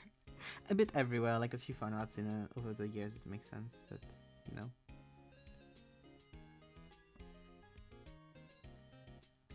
It's a weird thought of like occupying spaces like that in a way. In fandoms. Because us two, we had started to make slightly a name for ourselves. I feel like in the QSMP fandom, people were knowing like what we're doing and stuff, especially you. And then we stopped because QSMP. But just being around. Because I don't do much fan art of that kind of stuff usually, so.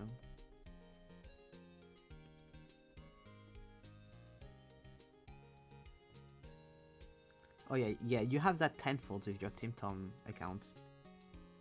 So people know you.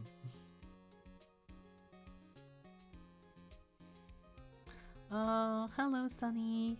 How are you? How are you doing? We're advancing. We finished the fucking buildings. And I've done the motorcycle. We're advancing. Had a whole talk about the Caleb debacle earlier. Because of all of the new stuff that have come out. A pillar of the community. Yeah, sadly for you. I mean, happy for you, but sad for everyone else involved.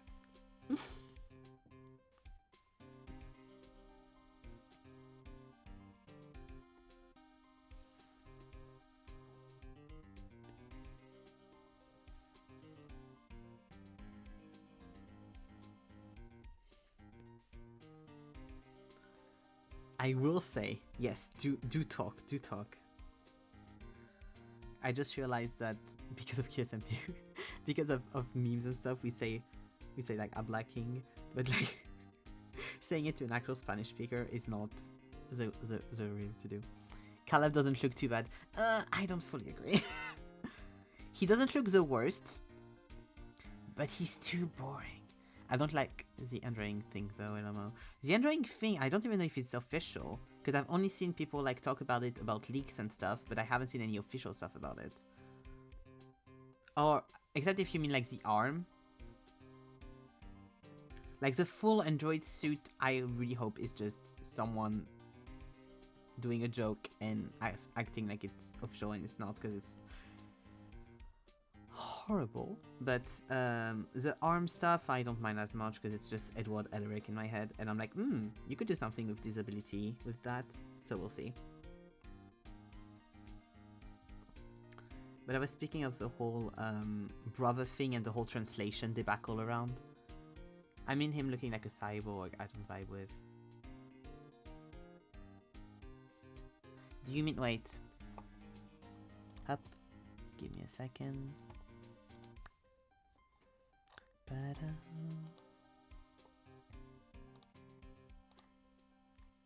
Up. Do tell your opinion on it. Yes. Give me up this.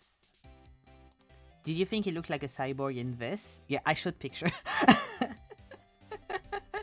Do you think he looked like a cyborg in this, or do you mean the picture where he has like his neck and chest are full like cyborg?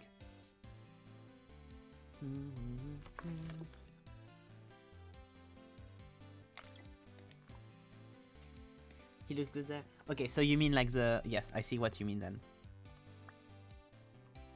That other pic. Okay, I just wanted to clear things up. I just wanted to make sure. Okay, so my point of view on the Caleb look is I think it could have worked if we didn't have Zane. But because we already have Zane that has like a similar look, he just kind of looks like an NPC to me and a bit boring. Because it's another love interest with brown hair and dark eyes, and we already have both Zane and Raphael to an extent that have kind of those features already. I know Zane doesn't have dark eyes, but you know what I mean. He looks like a more boring version of Zane to me.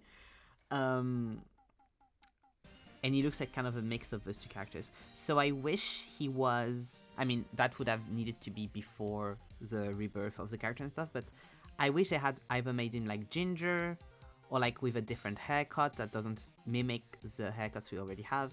Because when you go from a character like Sylus, who is a real looker, I think, who looks really attractive, and then you go to Caleb, it kind of feels like a downfall. Honestly. I should have made his hair longer since we hadn't had... Yeah, that would have been nice, like a longer thing. Like if he was ginger as well. Like that would have been so cool.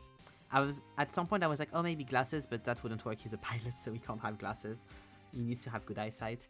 But like there were many ways to make him look a bit more like special. And they didn't do that, and I think that's kind of a shame. For sure. Overall, like, that's the thing, like, overall it does not look bad, but because of how pretty the other ones are, or the fact that we already have characters that have similar features but I think made better, I'm a bit like,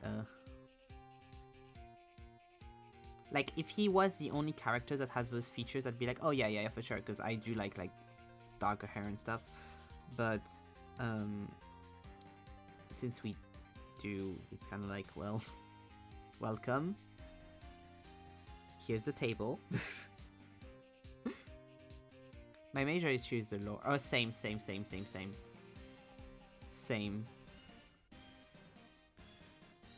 Yeah, I wonder too. I've seen people say that they think he might be from another dimension, so he didn't have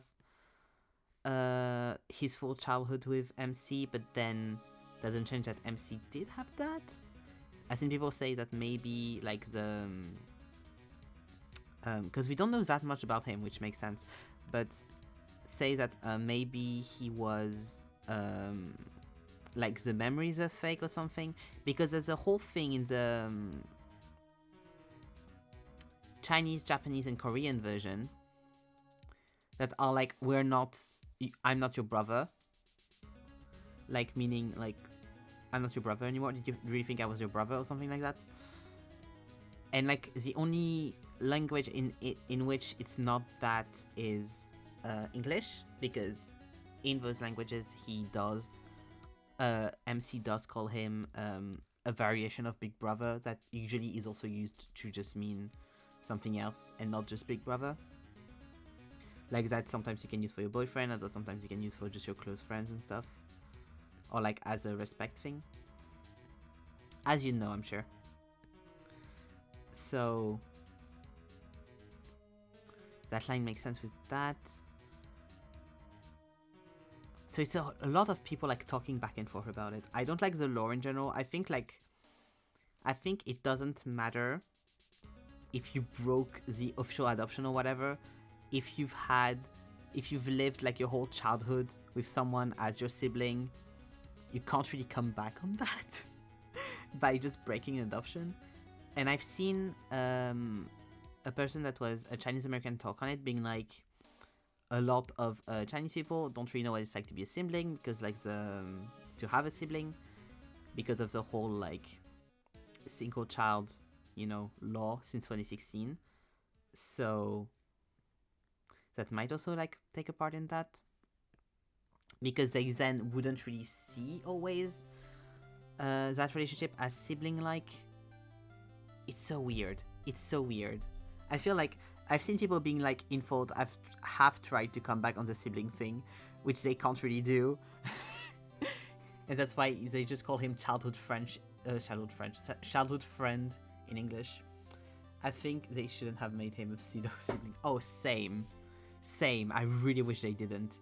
They really like put themselves in a corner with this because of you already have Zane as like the childhood friend, so it's just like repetitive as well. I understand that they wanted to do like a thing of like, ooh, this person you thought you knew this whole time, and was so sweet and was so nice, now is bad, and kind of like the opposite of Sylus in that way of like, oh, you thought he was so mean and actually sweet and just a little guy. I understand that they wanted to do that, and so they did something a bit different than with Zane, because they couldn't do like a double childhood friend thing. It just doesn't work because it's just pseudo incest. They should have made it like childhood best friend, which they tried, but they went too far. Yeah, exactly.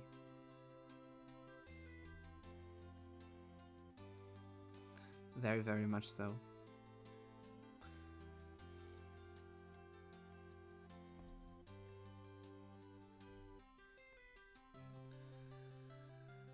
Because now they're just really trying to be like, we promise it's not incest, we promise it's just, they're not related, it's fine. It's like, that's not how that works, besties.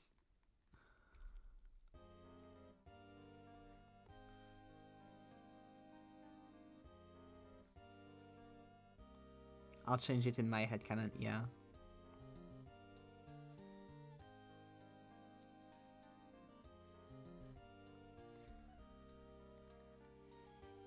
What I'm going to do, honestly, I'll see what the cards and stuff are like, because I don't think he's that, like, he's not for me visually that much. Like, he's cute, but I just don't find him as interesting as others, at least so far. He might get really pretty cards.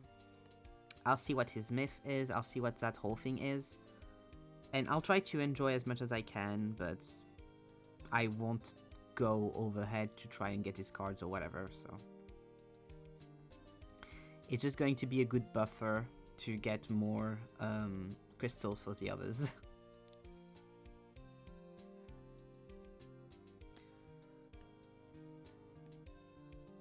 And just get the lore.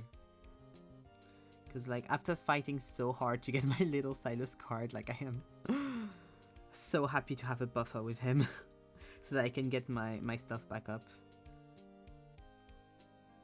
I think for me, I'm willing to give him a chance because I like black hair, but Zane wasn't for me.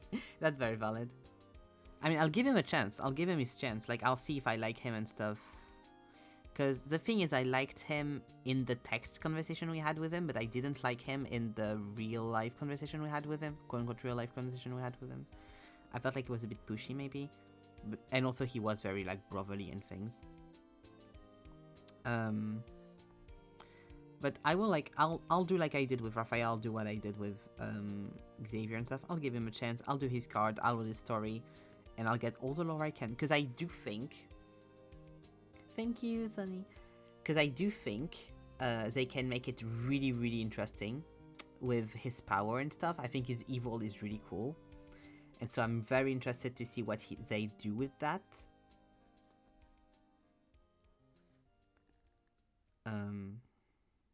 You know?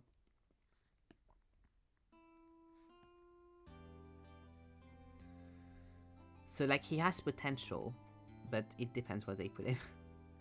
We'll see. Like, the whole kidnapping video was a little funny to me. Like, I see the aesthetics, I did like the aesthetics, I thought it was pretty and everything, but it was a little bit silly in parts, it was a little bit exaggerated, which I think adds to the charm for dating games. Like, you need it to be a bit silly, you need it to be a bit funny. Like, people need to be squinting watching it, so they need to, like, make it extra. But, like, the whole poster of him, like, looking at MC with his apple in front of his mouth before biting into it was so funny to me.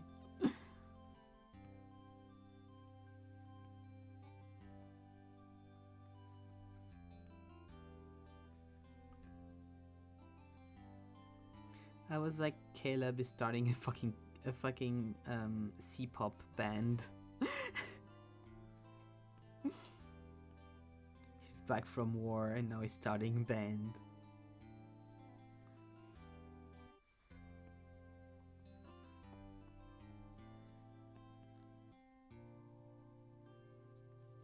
Yeah, that's what's with Caleb and apples.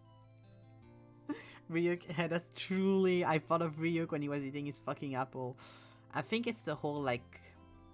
wanting to do the whole, like, fall of Eden. He's Lucifer. He was so sweet. He was God's favorite, and then he fell. Because they do, like, do a lot of parallels of each MC with, like, different deities and mythologies. So I wouldn't be surprised if his was the Bible. And that was the whole, like, thing with the apple, was trying to link him to the myth of Lucifer. I think that would be funky. I've seen a lot of people like talk of Sylus and MC as Persephone and Hades, I think. I can't remember what they were for the other ones though, but I think I've seen stuff around with everyone. It is a bit funny, to be fair. It is a bit silly. Yeah, I know, right? It's really nice. Especially because he has a bunch of pomegranate stuff, doesn't he? Like, Sylus has a bunch of pomegranate imagery to him. But yeah, I think it's all supposed to be like the whole, like... Caleb is... has fallen from heaven and... now he's disgraced, and MC's kind of like the Eve or whatever, like he's the snake trying to tempt her or some kind of bullshit, which is funny to me. I like that kind of stuff. Yeah, I remember. Interesting. Yeah, I'm so sorry I don't remember what the Raphael one was, but I've seen stuff with Raphael and stuff as well, people talking about that.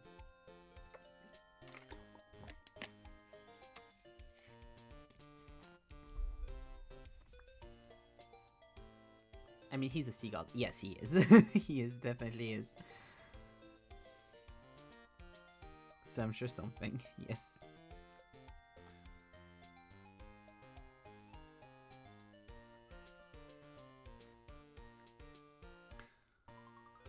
They do reference the Little Mermaid quite a bit. I was thinking about that too. I finally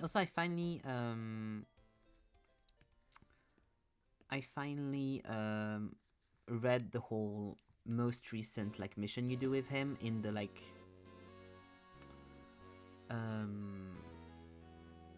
main story with the whole like awakening the sea god thing. It was very fun. I really liked that part of the story. I thought that was really well done, honestly. With the whole turning to foam thing and all. Yes, fully. Don't worry about your nails, you're all good.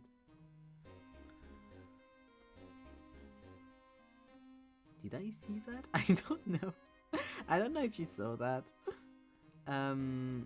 You know, like in the main story, we have the free like storylines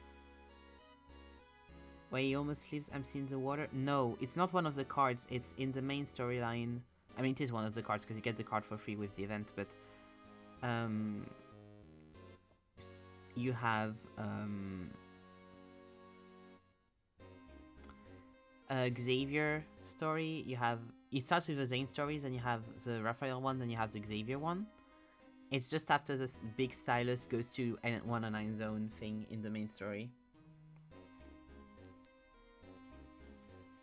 That one, where they go on an island to try to get close to a protocol thing, and they pretend that Raphael is an opera singer and MC is his girlfriend slash manager slash bodyguard slash everything.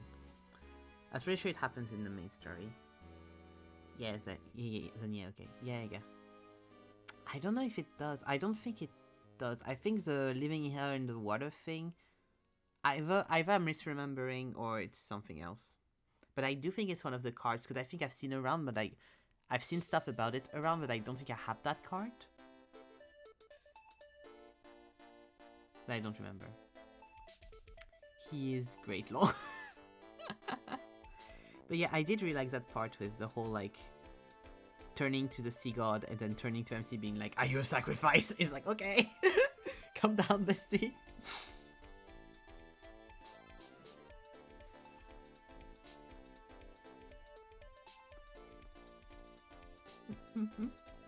But yeah, and I started, so I finally read the Raphael one, and because I had read the Zane one when it just first came out, because I was very excited about that one. It was so fucking good. Finally read the Raphael one, and now I'm starting to read the Xavier one. I'm like at chapter 2 or something. Because I want to catch up before the Caleb event, so that I can just delve right in the main story with Caleb and see what they're doing with that.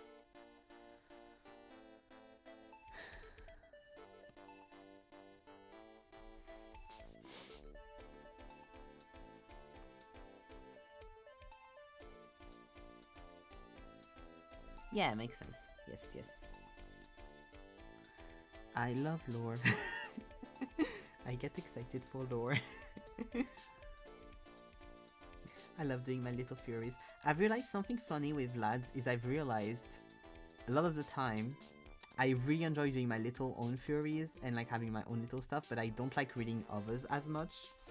And I don't know if it's because of the not great ones that sometimes they have, or the community has, because I've read some stuff that I was like, okay, no, that makes a lot of sense and I do like that, but a lot of the time, which usually doesn't happen to me, I love knowing what other people have to say about that kind of stuff, but with the lads one, I've been like, a lot of the time being like, if I haven't gotten to that conclusion alone, I don't know if I want to get it from another person. Which is a bit weird, like a random person on the internet. I just love that bit of the story because Raphael is so ridiculous when on the island. Yeah, he's so silly. I don't know if you've read all of the World Underneath stuff, because I don't want to spoil you stuff if you haven't read it.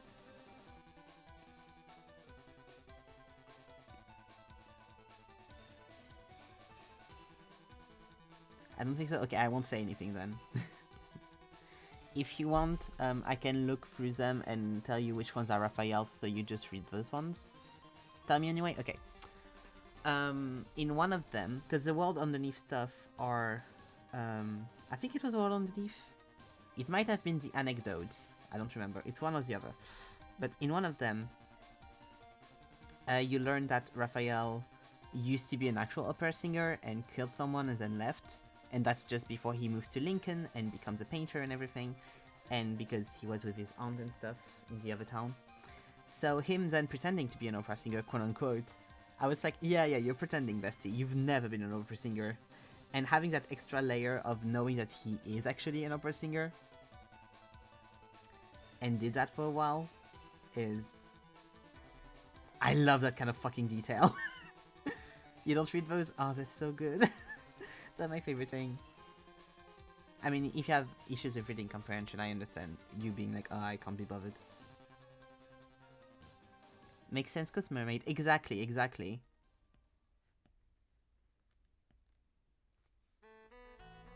But I love them because they give you so much details about the lore and the background of everyone and stuff. Like you have a whole, like the latest World Underneath one is really sweet. It's from the POV of, it must have been the anecdote, because the World Underneath are never from the POV of the love interest or ourselves, it's always the POV of a secondary character, so it must have been the anecdote for the Raphael thing. But the latest World Underneath is the POV of Luke and Kieran, so the two assistants of Sylus, and it's the story of how they became Sylus' assistant. It's so cute and nice to have them on something else, because I really like those two characters. So like having a bit of their backstory, and it's not particularly cute, that's a lie, and stuff is really nice.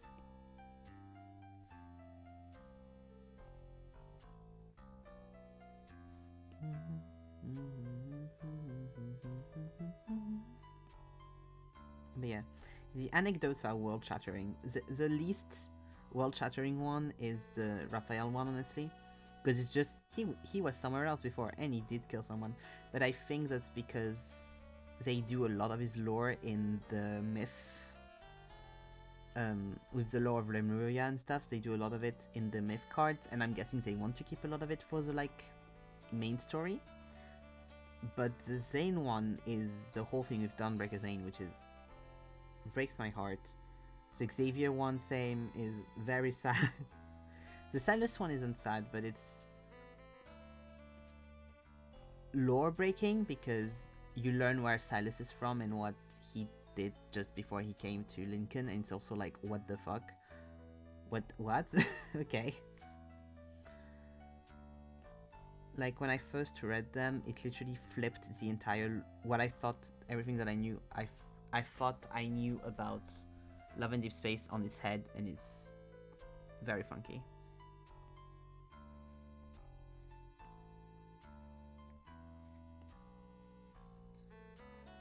And that's why I did like an hour and a half fucking PowerPoint on that. And it took so long, because I was re-explaining the entire thing that happened in all of those, and I was like, okay, follow me here.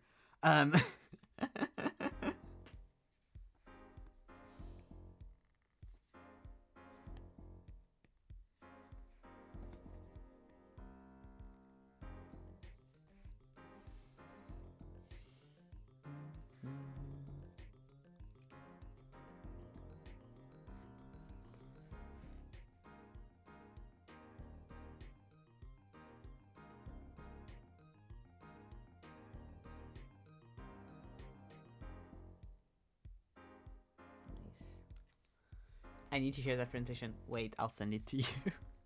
You don't have to watch it if you don't want to, of course, if you were just saying that to be nice, but I can actually send you the edited version, because I have it on my YouTube. Where are you?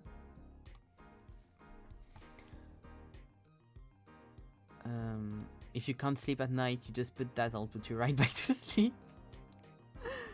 Where is my account? Here. No. Me. Here we go. No, I don't want my... I don't want this. I want... yeah, this is fine.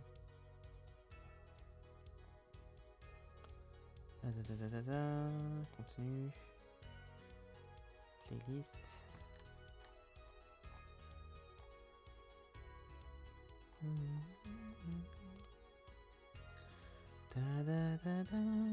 Okay, this.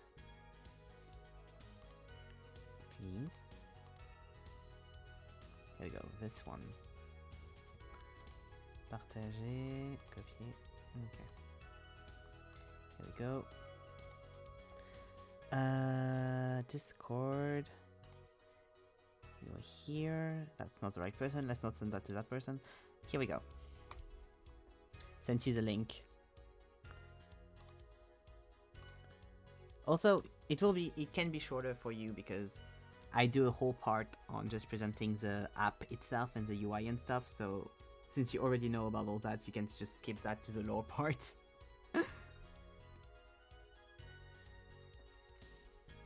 Yay, fun. I hope so. I tried to edit it to make it a bit fun, so I hope it is.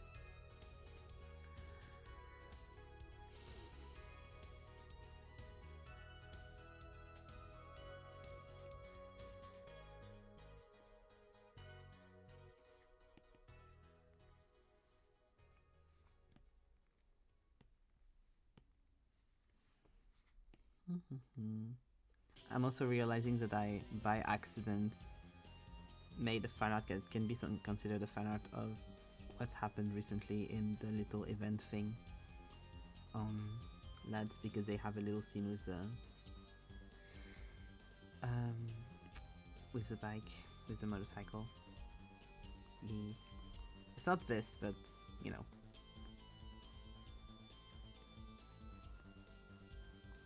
There's this one person that does a lot of Sylus and MC fan art, which has been making fan art at an alarming rate. Very like intricate illustrations at an alarming rate of what happened in the little scene stuff from the event, and I'm like, what the I understand it, but also I'm like, that is a lot for that amount of what? So I hope they're just from a country where the stuff like drops a bit earlier in the day or something, cause like, huh? Mr. Fish Colin, do you know anything about K-pop? I am very sorry to tell you I know very little about K-pop. I've never had a K-pop phase, I always had a J-pop phase. I fell into Vocaloid, not K-pop, sadly. I know a little bit, but not that much. Sadly. You had both? Nice.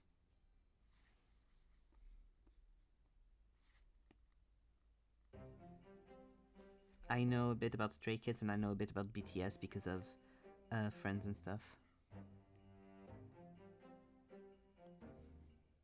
My favorite guy from BTS is going to have a solo tour. Ooh, nice. Which one was your favorite?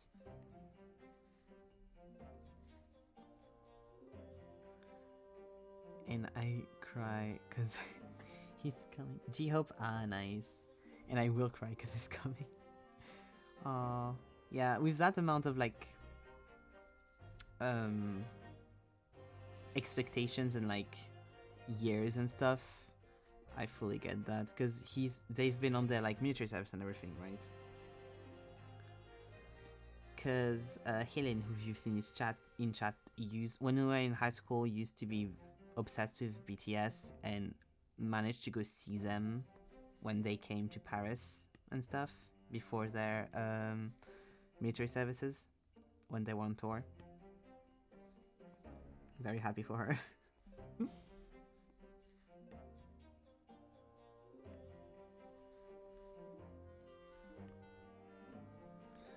Yeah, I've been a fan for like 10 years and I've seen them once before they got huge. Ooh, that's cool that you managed to go see them before they got huge. That's really nice. I'm glad you managed to go see a second concert. That's really good.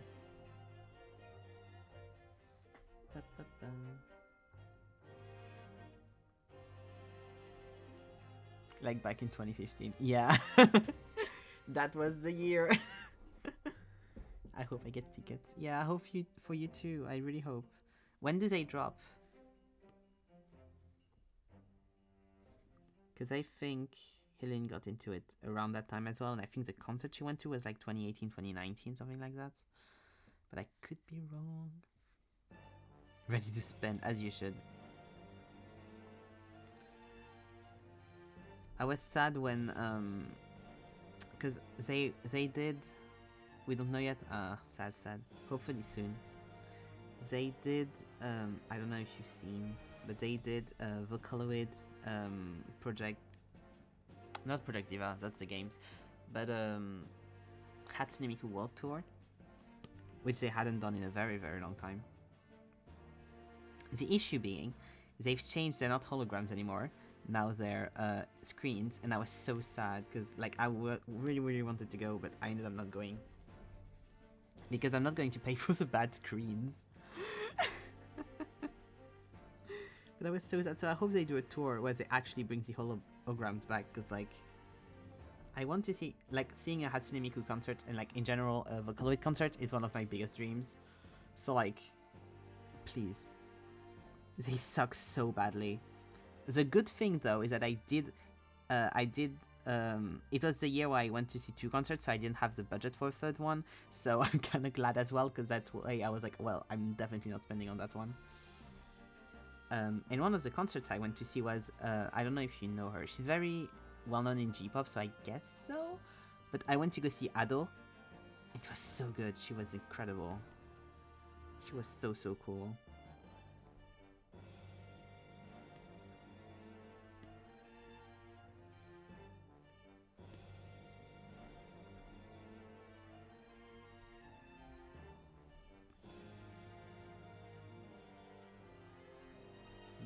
Doing so, yeah.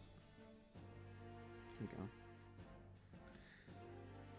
Going through the... It's funny you mentioned Stray Kids, because I was going to that concert. Oh, nice! You're really doing all of them. Ugh. Amazing. I'm not familiar with Nice. Ah, she's great. She's amazing. I love her. She's really cool. It's a bit more on like G-rock, G-pop. Like she screams quite a bit. She's known to scream a lot. They just came over back to back. Yeah, that makes sense. That's cool. Yeah, the concert was very... She also did the, some of the songs for the One Piece movie. She did the voice for the singer for the One Piece movie. She became really popular this past few years, so I'm very happy for her. She's faceless as well, so it's very fun to watch someone that's faceless sing, because they do, like, they go overboard with the visuals everywhere. It's so cool. It was very cathartic experience, because you scream all the time. And the French are extreme weebs, so like she was surprised that the French knew all of her lyrics in Japanese with no issue, because we're fucking weebs, and people didn't even need the fucking subtitles to understand what she was saying during the break. Literally haven't gone to a K-pop concert since 2017 or so. Yeah, they don't go out of Asia to do world tours that much though, to be fair.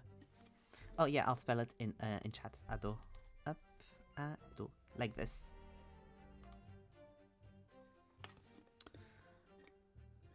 Thank you. No worries. Yeah, a lot of the times they're like, oh, we're going to do a world tour, and then they do all of Asia, one day, a few dates in the US, one in Australia, maybe one in Europe, and then they go away. It's like, okay, thank you, bye-bye. So I was so happy when she actually did like an actual world tour, and she went to a lot of dates. She's doing another one soon also. I'm not going to go, but it was technically my first, like, her concert was technically also my first concert that I went to, that I wanted to go to. So it was fucking amazing first concert. Made me very, very happy.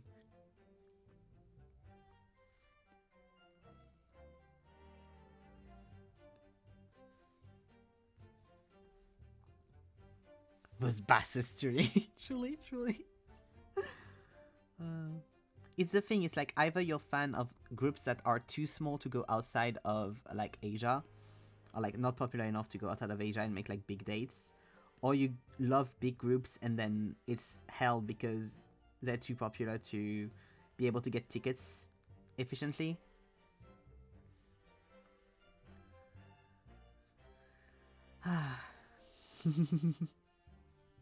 But yeah, I'd love to get to a Miku Expo at some point, like, honestly a dream. Same, there's a few like Vocaloid producers that, you know, like have their own stuff and do their own concerts. A few titles. I mean, Ado is one of them that I'd love to see in concert, but like they never go do anything outside of Japan, which makes sense. But I'm like, give me, please. Maybe we can change what music we listen to, because I've been more able to do concerts since we got my own money. Oh yeah, for sure, that'd be fun. Do you use Spotify? I have to warn you, I'm not into her anymore. I don't really listen to her stuff anymore, but I used to listen to a lot of Taylor Swift. And I do have an Eras Tour concert behind me.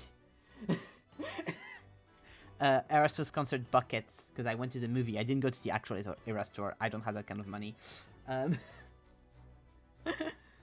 It has fallen down. It's not my fault. I grew up on her music. I had attachments, okay? I don't consider myself a Swiftie. I'll send you my Spotify, wait. I don't consider myself a Swiftie. But when you go through the playlist, you'll see a lot of Taylor Swift because of that.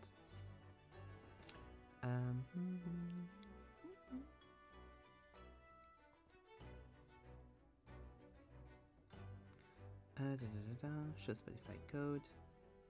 There we go. I'll send you my Spotify code, whatever it means.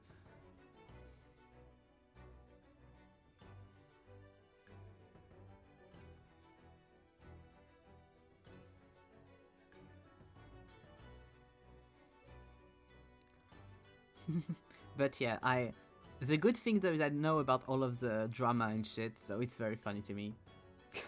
My profile picture on Spotify is Victor Harold from Arcane, so it's very funny because it's just, yes, Victor Arcane listens to music. Yeah. I'm so sad that there's not that much Vocaloid stuff you can find on Spotify, because it was all of my teen years was me listening to pretty much just Vocaloid. Victor loves it. Okay, I started being into Victor after I stopped kind of listening to Taylor Swift, so. But I'm a big fan of just normal ass pop, so I do have a bunch of artists muted on Spotify though. Nah, me too. Nice. Up. But yeah, because the amount of music I wish I could listen to on Spotify that just are not, because Japan doesn't give a fuck. I was being to Vocaloid as a young teen. See, same, except I didn't get out of it. I think it's because also I played Project Sekai for... Not Project Sekai, I played Colorful Stage. Project Sekai Colorful Stage. Hatsune Miku Project Sekai Colorful Stage for a few years, and I started playing it again recently. And so it made me go full back into a bunch of Vocaloid music.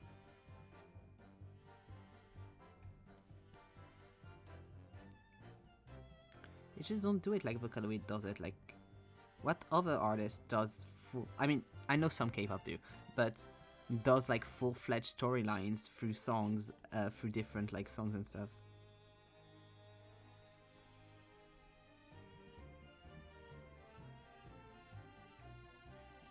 Like, it's very rare to do that kind of stuff in Western music.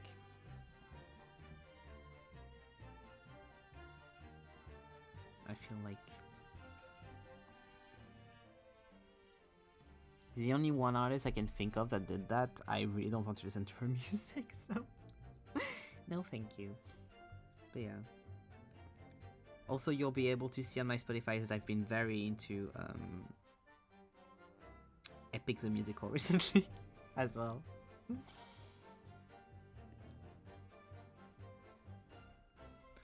I love musicals. Musicals are fun.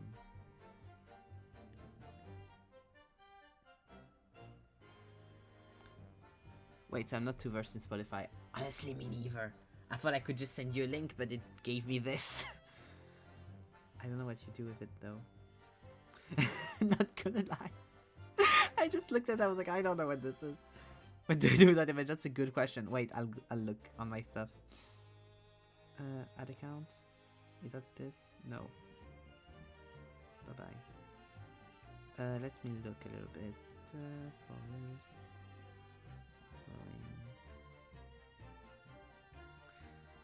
I might just Google it, because what the fuck is a Spotify code? Let me look it up. How to scan a Spotify code?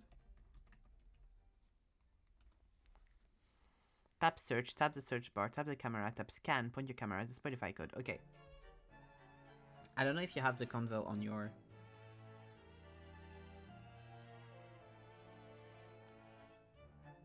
That doesn't work.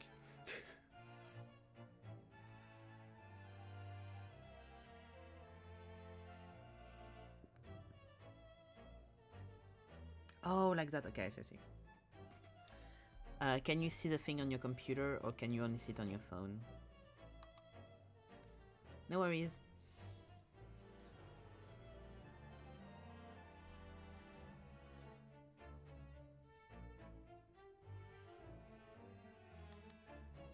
I'm going to send you a tutorial. Up.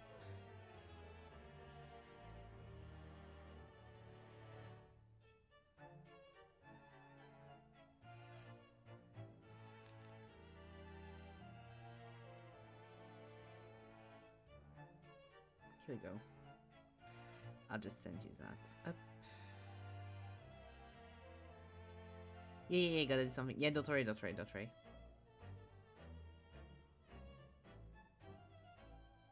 Here we go. So you can do it whenever you're back.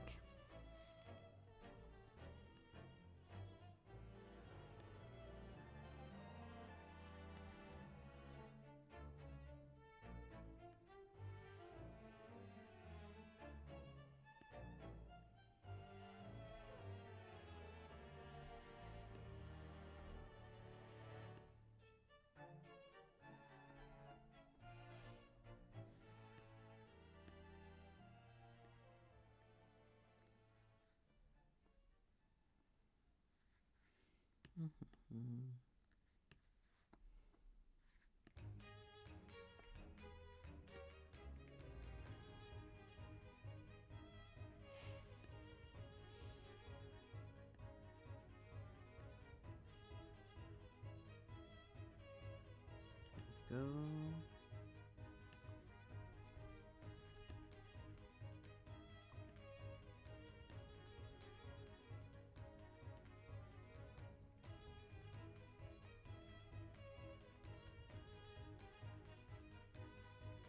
I do love that I gave my MC red eyes without knowing that it would kind of be plot relevant, because now her and Sylus have similar colored eyes and they both have the protocol stuff going on, the FO stuff going on. So I'm like, hehehehehehe. Cute. Kind of shows their bond and stuff. I feel like it makes sense even if not with Sylus, because of that. Because he's the only character we know that has red eyes. And we know he has the ether core in his eye, so that makes sense. Even though hers is not in her eye, but it's fine. The red is not as bright. No,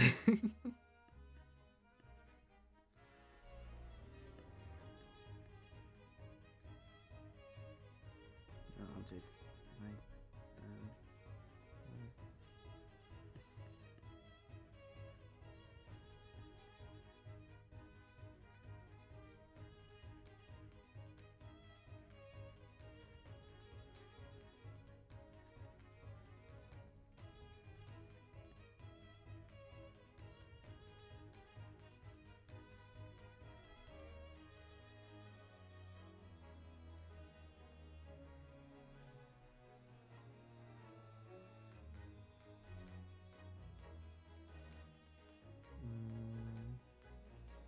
I don't know if I like his face. His issue. From close up I like it, from far away I don't.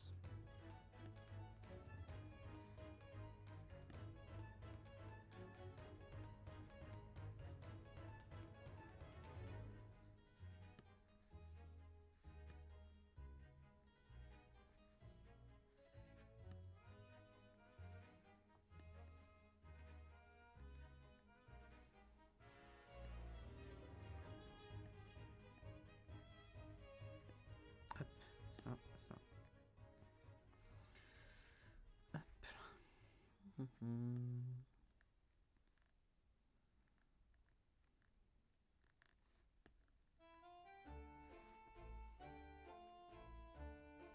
Why did I make him a double ear kind of situation here?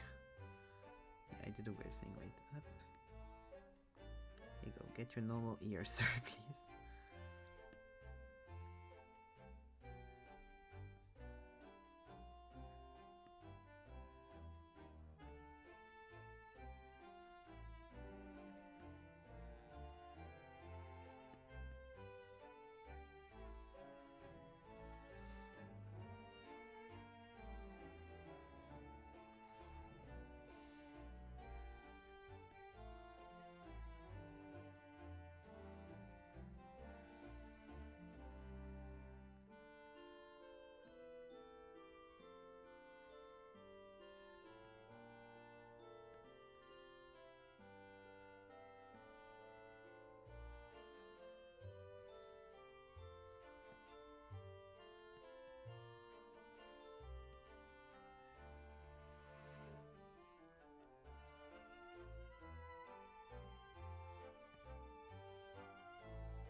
also, if you're French and you like drama, today has been a good day. Because we have a YouTube channel that was extremely popular, that was about cars in France, that does a duo of two guys, and they separated, and they went on their way. And a few months after, one of the two was did a video, an hour-long video, being like, this guy fucked me over this way, crying and stuff.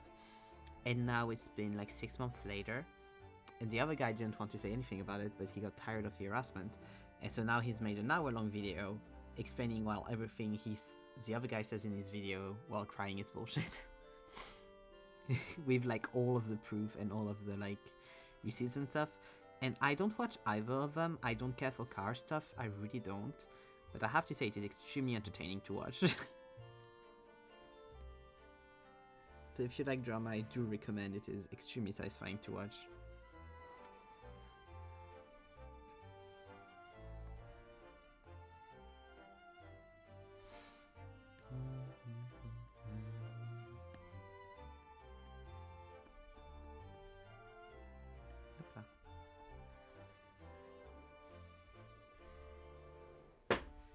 Oopsie.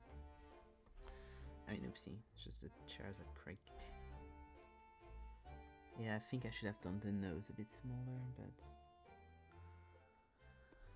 I don't know.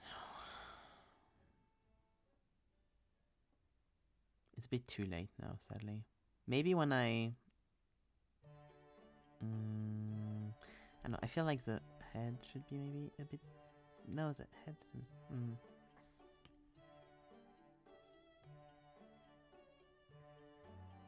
I made him so much softer in the rendered version. Wait, look at this. I puppified him. That's so funny. But yeah, I'll see. I'll see when I put everything together. If I want to do some a little bit of extra work and remold a few things, I'll see.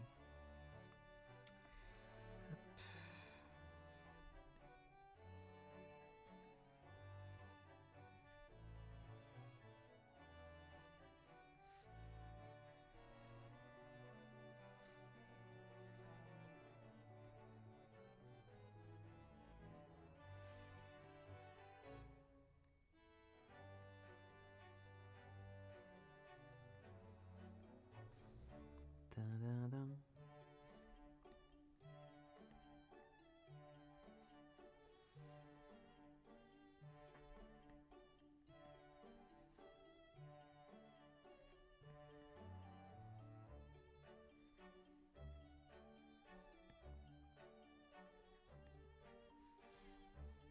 Ok, hop là.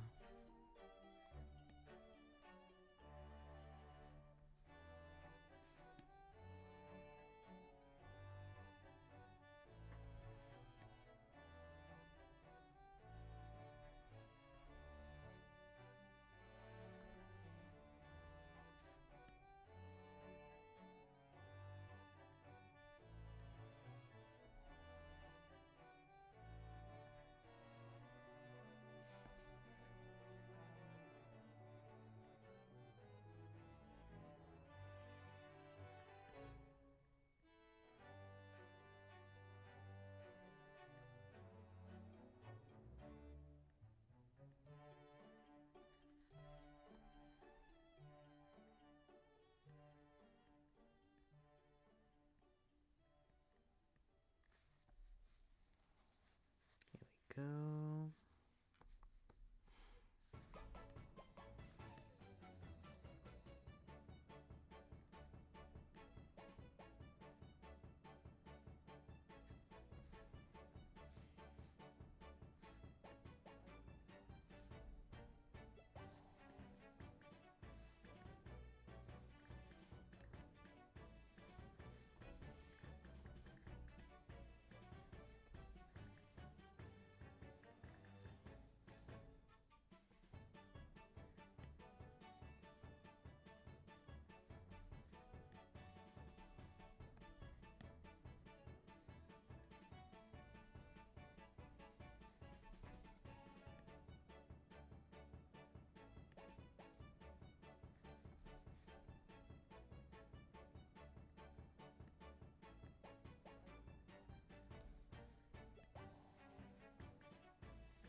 Okay.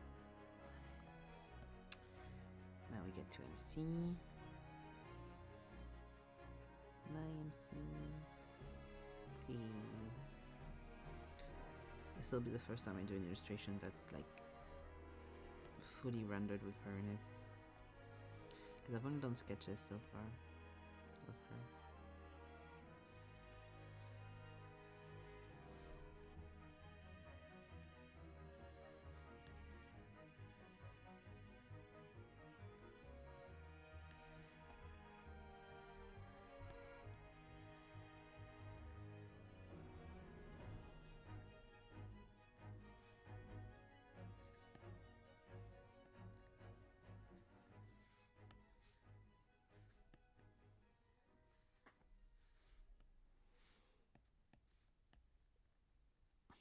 Also, I do want to say, I have my issues of Infolds. I have many issues of Infolds, but I am kind of happy that they won against Hoyoverse in like the list of most popular game or whatever of 2024.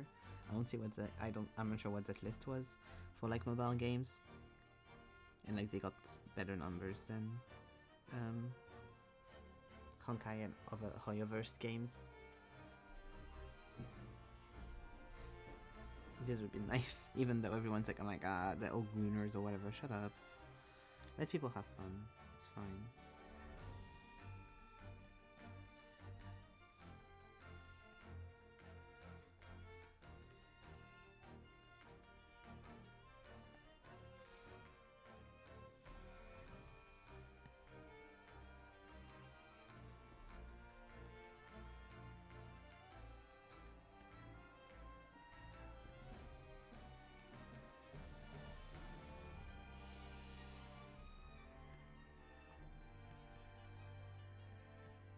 Go talk to the Zane fans, see if they're gooners.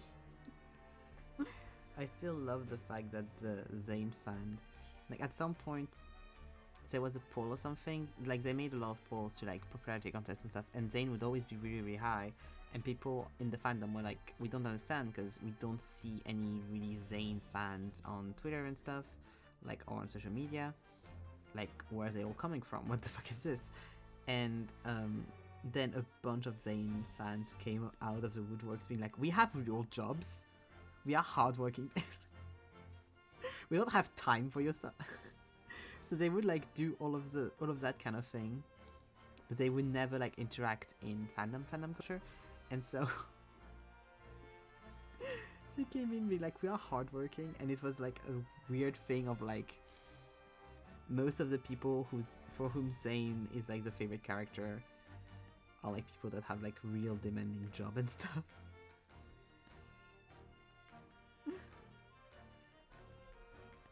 And I found that so funny still to this day.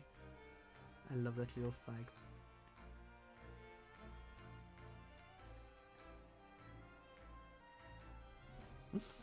Like them being like, basically we get other shit to do than than be on your internet. It's like, bestie, calm down. You also play the dating game like the other people. Calm down, please. You're also simping for the 2D man, that's really fine. You're not better than the other ones simping for the 2D man.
Ah, no worries, Sonny.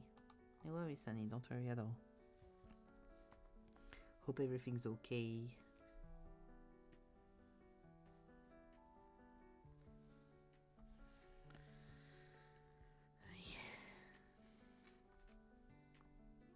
I sent you on Discord where to put the code thing.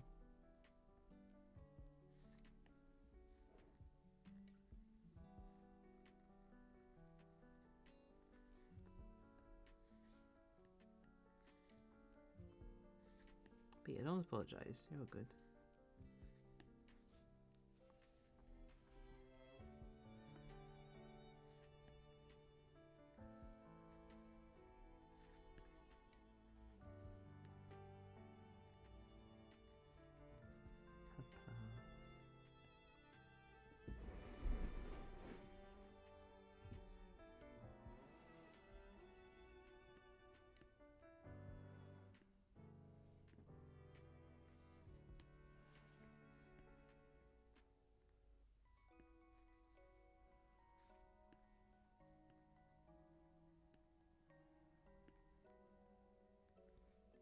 Did it? Nice. Nice, nice, nice.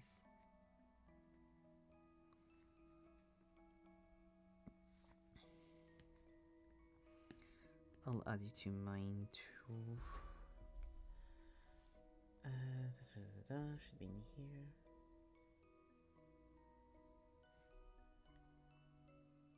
Ah, here you are. Handshake, handshake. Handshake from afar.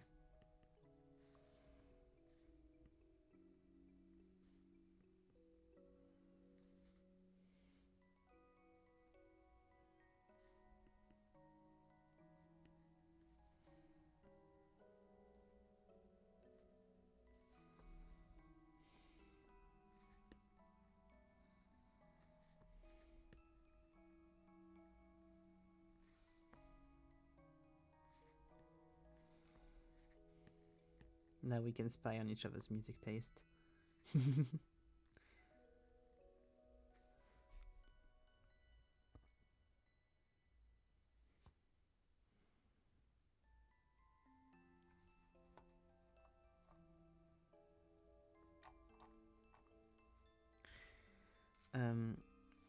You said you now have Spotify, but what did you use before if you've like not been using it for a while?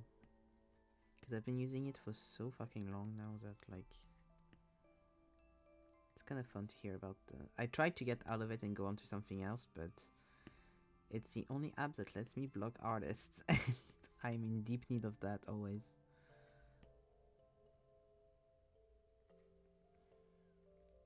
Nothing had gone YouTube LMAO. Oh yeah, valid. Very valid.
Dun, dun, dun, dun, dun, dun.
Mhm.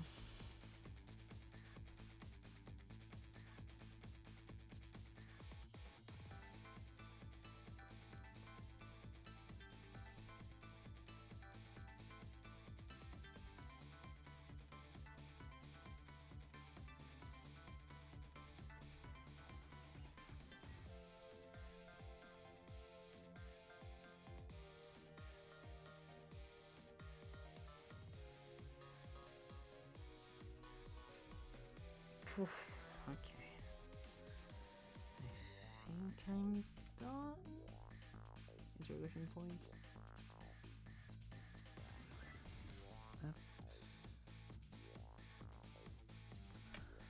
Did I forget anything in the rendering? Da, da, da, da, da. I don't think I did. I'm just like so close to my computer to see it from afar, but not too much from afar. To be like, have I forgotten anything? Is anything missing? It's the amount of time I've had stuff like that though. Because I do like that I haven't like.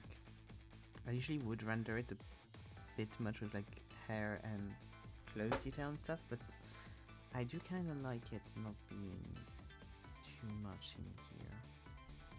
In this one. Like being simpler.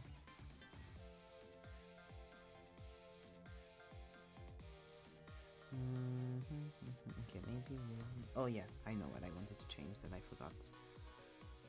I know what it was. So I have two little things. First of all, you wouldn't be hidden, so you get the highlight. And second of all, the hand. Remember, I didn't finish the hand. Up, up, up. MC really loves to stroke the guys' faces in any love interest stuff. She's always has a moment where she's like stroking the guy's face, which valid honestly, but also I'm always like, here she go again. There you go, that's fine. I might just make this a little bit like this. Yeah.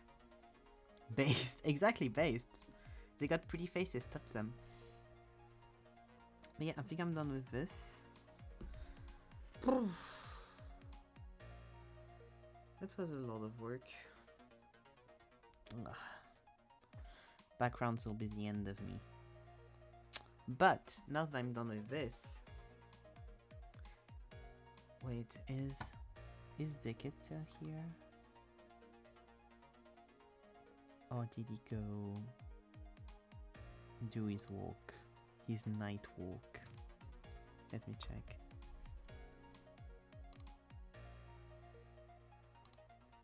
Calling the little man to the bar.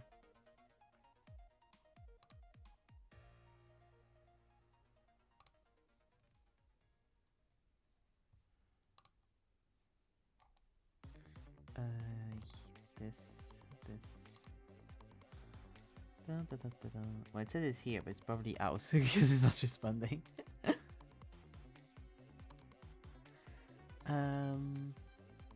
Yes, yes, Nan, exactly. You do sense very well. I wanted to see if the little man was here for Balatro. It's too bad. He'll have to skip some Balatro.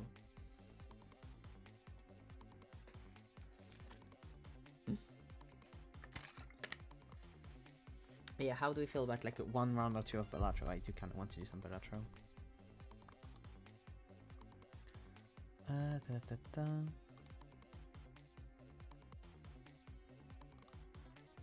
And then I'll go like one or two. Yeah, one or two rounds I feel is good. And then I'll go.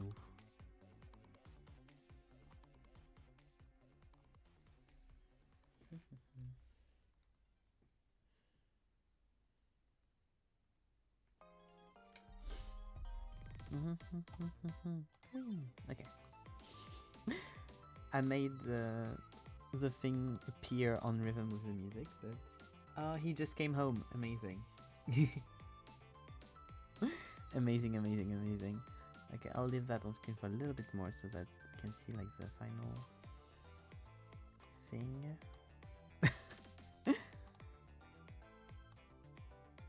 Yeah, exactly. Great timing. He sent me a running emoji. But yes, this is the final look for the Sylus